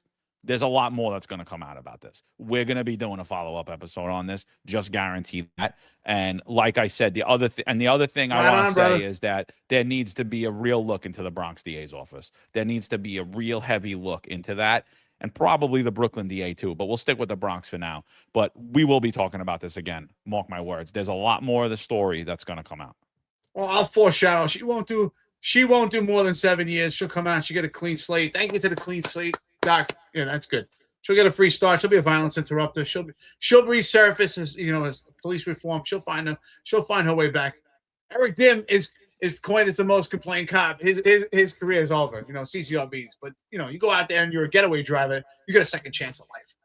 So, Let's get to the coffee and donuts, brother. Yeah, let's do it. Let's do it. Anyway, we appreciate all you guys for joining. We had about 650 people on here this morning. Some people say that you guys are all bots and you're not real, but here you are commenting in the chat. So I don't know what the hell they're talking about. Maybe you're active bots. I don't know. So appreciate all the live listeners and the bots that are listening today. We appreciate it. If you guys could do us a favor, even you bots, if you could like, share, subscribe, if you could give the like button, if you're listening to this or watching this after, if you could hit that hype button, we appreciate it. I do it now with everyone, even podcasts I don't like, just because you took the time out, you put yourself out there. Even if I don't agree with you, I hit the like button. I don't care. I give you a hype button too. I don't care. Like, John, I did it with the Woke Room podcast. I said like, hype, and I didn't agree with any of it. I was like, this is horrible. Like, but I was like, whatever. I do it all the time because you put yourself out there, you said it, so it is what it is. So, all right, let's go. So we got Staten Guy. He says, if you pass an IAB integrity test, it blocks your promotion now. Oh, so what he's talking about, IAB, like sometimes they'll run integrity tests on you. Like they'll come over to you and they'll hand you money or a wallet or a plaque. Sometimes they're a lot more nuanced than that. And you might not really know. Sometimes it could be they set up an apartment, they set up a fake 911 call. There's a lot of different things that they did. I'm not going to go through all of the ones that I've experienced and I saw firsthand, but and the ones that were done against me. I won't go into all those and people that I know, but he's saying that if you actually pass it, you're not good for promotion. They don't want integrity in the New York City Police Department. So yeah, I mean, or in, you know what? And I'll go further. In law enforcement, they don't want integrity. Yeah, so you pass, you're no good. Like I said, compliance is what it is. We got Nolan. All right, Nolan, good job. I don't see anything. Is there anything here about a certain thing? Yeah, there is. Whatever. All right, let's read it. John and Eric, if you make a trip down to Florida and hook up with Fredo and Jack the Whack, count me in. I want to meet these fools face to face. Nolan, you're not. Me and Eric are cool, calm, and composed, my friend. You, I don't know. I got questions about you, bro. Firecracker. I would like to have a cup of coffee with Nolan. I'll have a cup of coffee with Nolan. I'm bringing my security team though. I have people watching you, Nolan. They'll be there. My people are like Indians. You won't know. Great movie. Jack Recco says, let's get all 6 of us and we could sit down. I can't see. I'm sorry. We can sit down on the pier, drink cafecitos, watch the sunset, and compare our metrics only in beautiful, sunny Pompano. Yeah, we'll talk about how you guys are circling the drain and how everything we told you still don't listen to. And even though you try to replicate the entire network, you failed miserably, and you basically are a bunch of sellout cucks. So yeah, and how I have no respect for you. So tell us how you really feel. Yeah. And how I don't even think any of you are Italian. I'm more Italian than them. Anthony says, keeping us informed. Anthony, appreciate you, brother. Thanks for always being here. Who we got here? Staten Guy. What's the Calci on Shell and Lebedo passing out from alcohol withdrawal during his Mayor 2028 run speech? We can parlay how many times he lies about being a tough guy. That's wrong. Look, I know Scott dabbles a little bit, but, anybody who gets sick, it's hot out there. When you're out all day, you don't know. Could happen to the best of us. Does not have to be alcohol related. Yeah.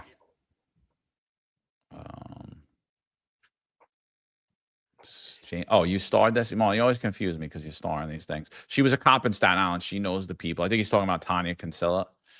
Real quick story. Pretty sure it was Tanya. When I was a kid, before I was on the police department, cops got called on us hanging out on a corner, and I'm pretty sure it was her. She rolled up, and as soon as she rolled up, she was with a partner, another female. What we did is we all said, all right, we consent. We did it. We turned around. We put our hands on the wall like, you guys could search us. We're good. And they just laughed and laughed. So, yeah, we know that she worked on Saturday. Hey, John, you missed one. This is the best coffee donuts today. Read the next one. Stay trained up. You got it? It's just hilarious. I'll throw it up. No, I'm not up to that one yet. Oh, you're not? I'm not yet. New York's finest, Unfiltered, #1. America, baby. Snake Plissken. Snake, where you been, bro? That's it. New York's finest. Number one podcast. I say not just the NYPD related. I say law enforcement. I know there are some sites out there that listed us number one at now, and now they're putting us in the 16. And I just want to say that's a bunch of bullshit, and you all know it. And even the podcast that you listed ahead of us know it. So it's all good. Don't worry about it. We don't care. We're not here for the praise. We're just happy you guys. I'm really worried that the risk room might surpass us. You know. Yeah. You mean the woke room? The woke room. Yeah. Well, meanwhile, we're helping them more than anything. You know. Hey, Rob, you gotta get street cred, man. Yeah, we did. I was number 7 of the 7 viewers who watched yesterday. And you watched twice. Yeah, I tuned in 2 different times. You actually help out another network too. You and Ron. Yeah, I'm like, you guys are the only guys that watch this. I don't know. I can't. Occasionally, I'm not a regular. Every now and then, I put it in the background. Yeah. Oh, God bless you. Marlon goes down rabbit holes, bro. It just keeps going. I do. So Pat Donahue, baby. He says Friday, August 7th, 9 a.m. at Russo's on the bag, he calls it. The DA will host a delegates meeting to discuss an impending switch in health benefits. Active and retired members can meet the new health benefit reps. Swing by Mateo's for lunch after. So it's funny. We talked about that on a show. And we actually read Pat Donahue's comment where he was saying, like, how come, active retired members can't weigh in? How come they're not, and we talked about that. It was last week. Immediately after we did that, DEA put out this whole luncheon to explain what's going on with the health benefits, because we were saying we were going to have Donahue on to give a little segment. So, Pat, when you're free, I know you'll be in attendance that day. So I know you're probably not going to be free, but when you're free, we'd love to have you on. Come tell us what's going on after, probably, I guess, the week after, so you could tell us what happened and what happened at that luncheon. I'm sure you're going to be welcomed with open arms, and there's going to be a lot of people that roll their eyes and shake their heads when you walk in the room, and there's going to be a lot of people clapping as well.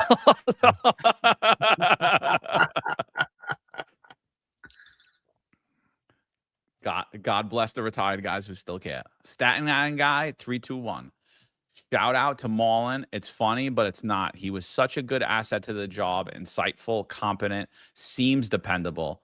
So what do you mean seems dependable? No. So the job fired him. Perfect microcosm for what's wrong with the NYPD. Yeah. 100%, dude. 100%. Staten guy, told by a boss who chugs Kool-Aid with 3 career arrests, don't listen to those 2 lieutenants on the podcast. They were zeros. He later admitted he never knew or worked with any of them. Keep it up. The dummies are getting nervous.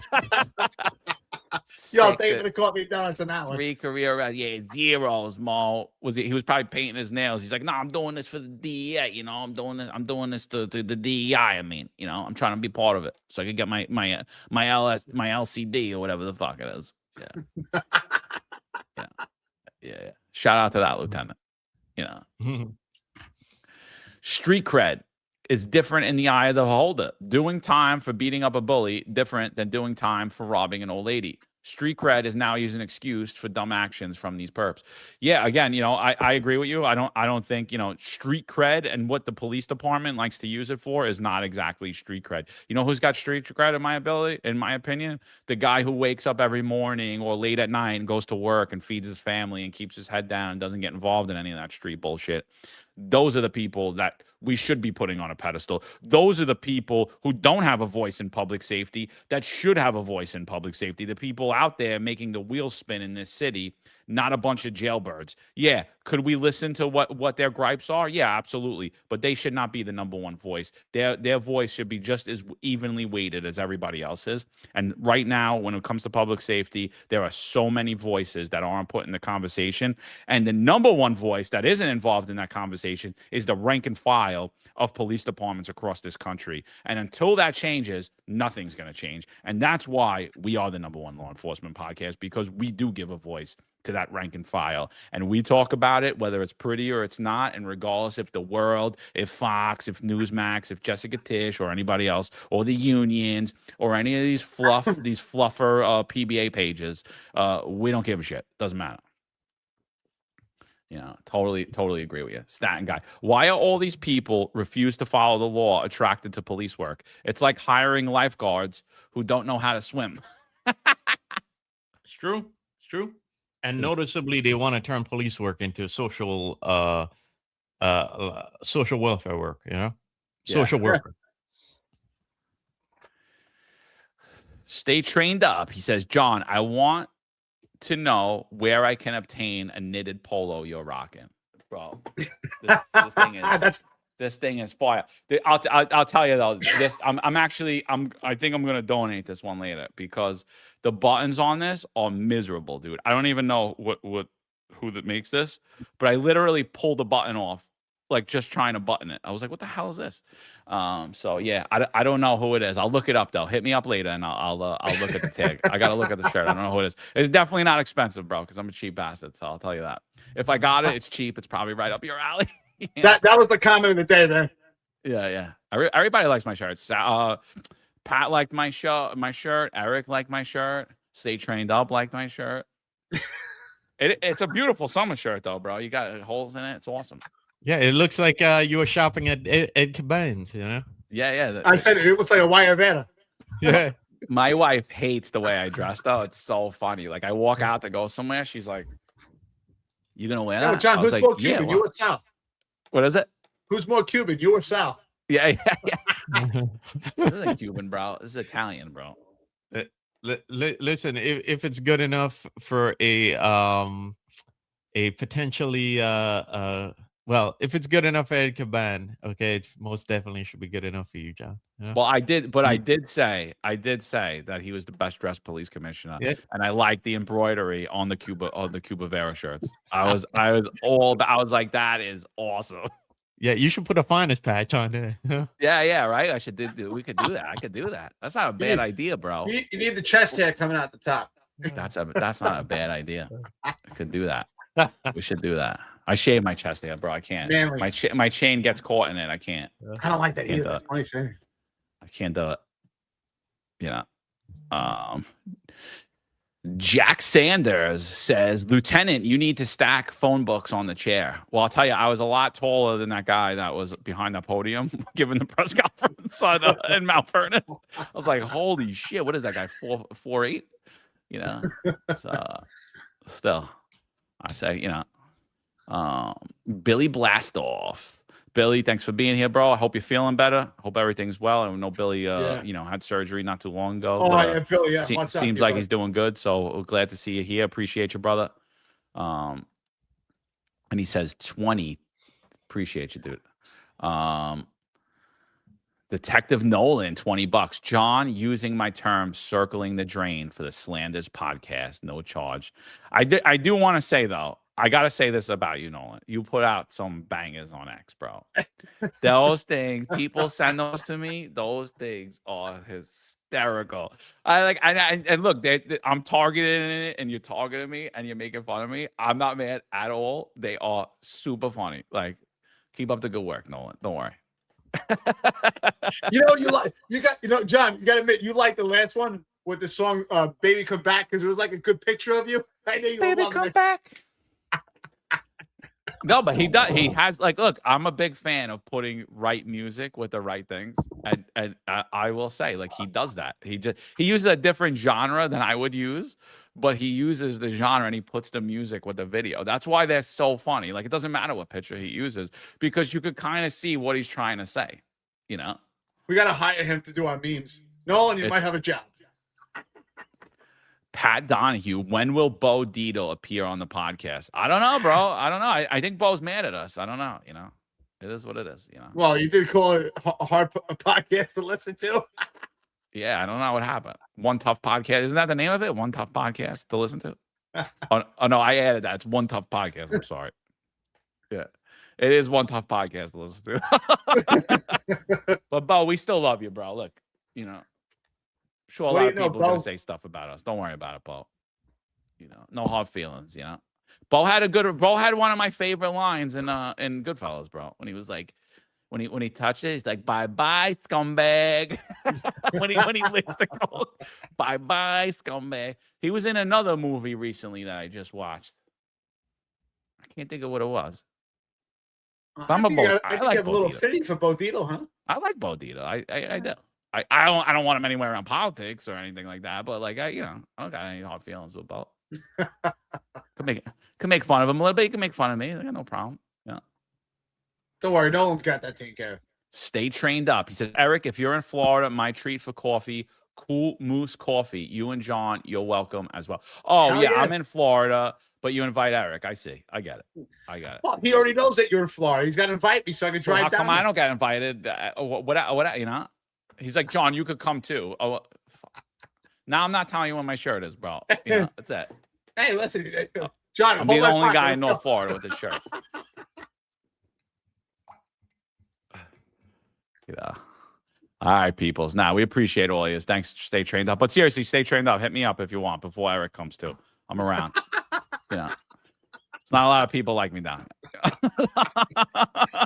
Hey, stay trained up. When you meet up with John, bring a tape measure so when you get excited. Yeah. He's gonna measure you, bro. Yeah, that's it, bro. You can measure the arms, bro. You bring it. Even Pat said that, what does Pat say in here?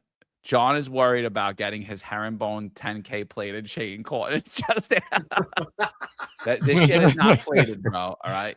Get out of here.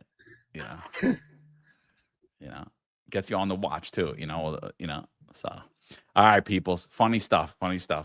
But even Pat could testify. He said that what did he say? He said, I'm not as sure as he thinks he is, but he can't say that I wasn't wearing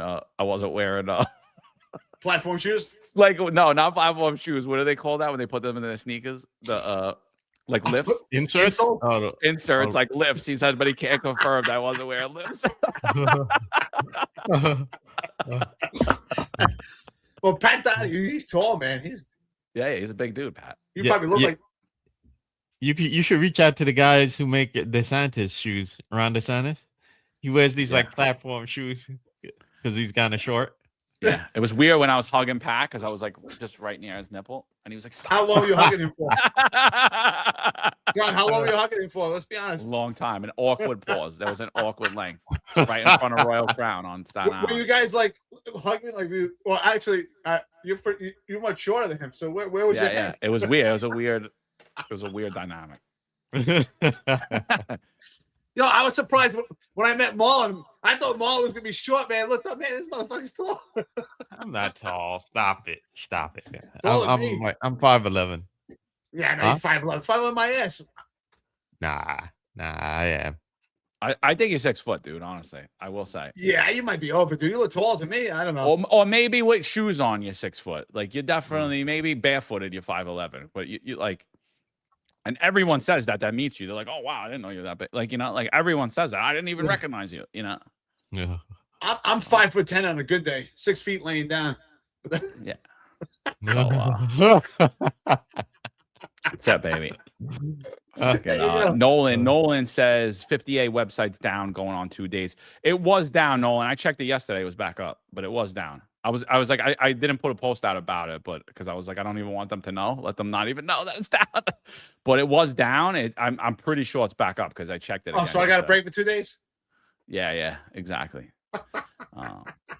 So all right, peoples. Yeah, I think that was a good show. So I mean, like I said, she's my front runner, mom of the year, hands down for the universe award, mom of the year. Yeah, she's like 9/11, man. She didn't have to learn how to park the car. I just had to drive it away. Yeah, Unbelievable. All right, you guys got anything before we run? Let's go. We're running late here. Nah, dude, time to go, bro. Let's do it. Yeah, have a great day, guys. Stay safe, stay alert, and we'll see you on Friday. Yeah, thank you, everyone. Find some filter, baby. Yep, thanks for joining us. Oh, be back here for the executive perspective tonight, 5:05 p.m. Ron and I think it's going to be. I'm not sure who's going to be on. I think Ron has Tony Raganella on tonight. Yeah, he Rob couldn't do it, so Tony Ragnalla's filling in. He also, I think, has Stephen Weiss coming in from Police Officer Down Memorial page. I think main topic they're going to be discussing though is gun safe zones. are gun safe zones actually safe zones? And they're going to correlate that with the recent In-N-Out shooting from In-N-Out Burger, with the shooting where the a good guy with a gun stopped an armed bad guy with a gun. So it should be a pretty interesting show. I forgot it was Wednesday. Yeah, make sure you join us back 5:05 here on the Finest Unfiltered for the executive perspective. Yep. Before we go, we'll have to come out with the good guy with a gun, bad guy, and then the nice guy with a gun. Yay! Look at me. Nice guy. Nice guy. All right, peoples. Finest Unfiltered. See you Friday.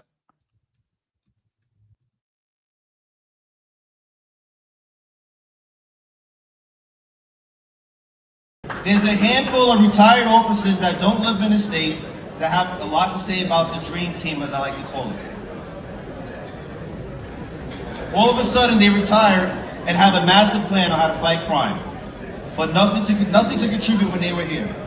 They want to come back and be part of the dream team. What can I say?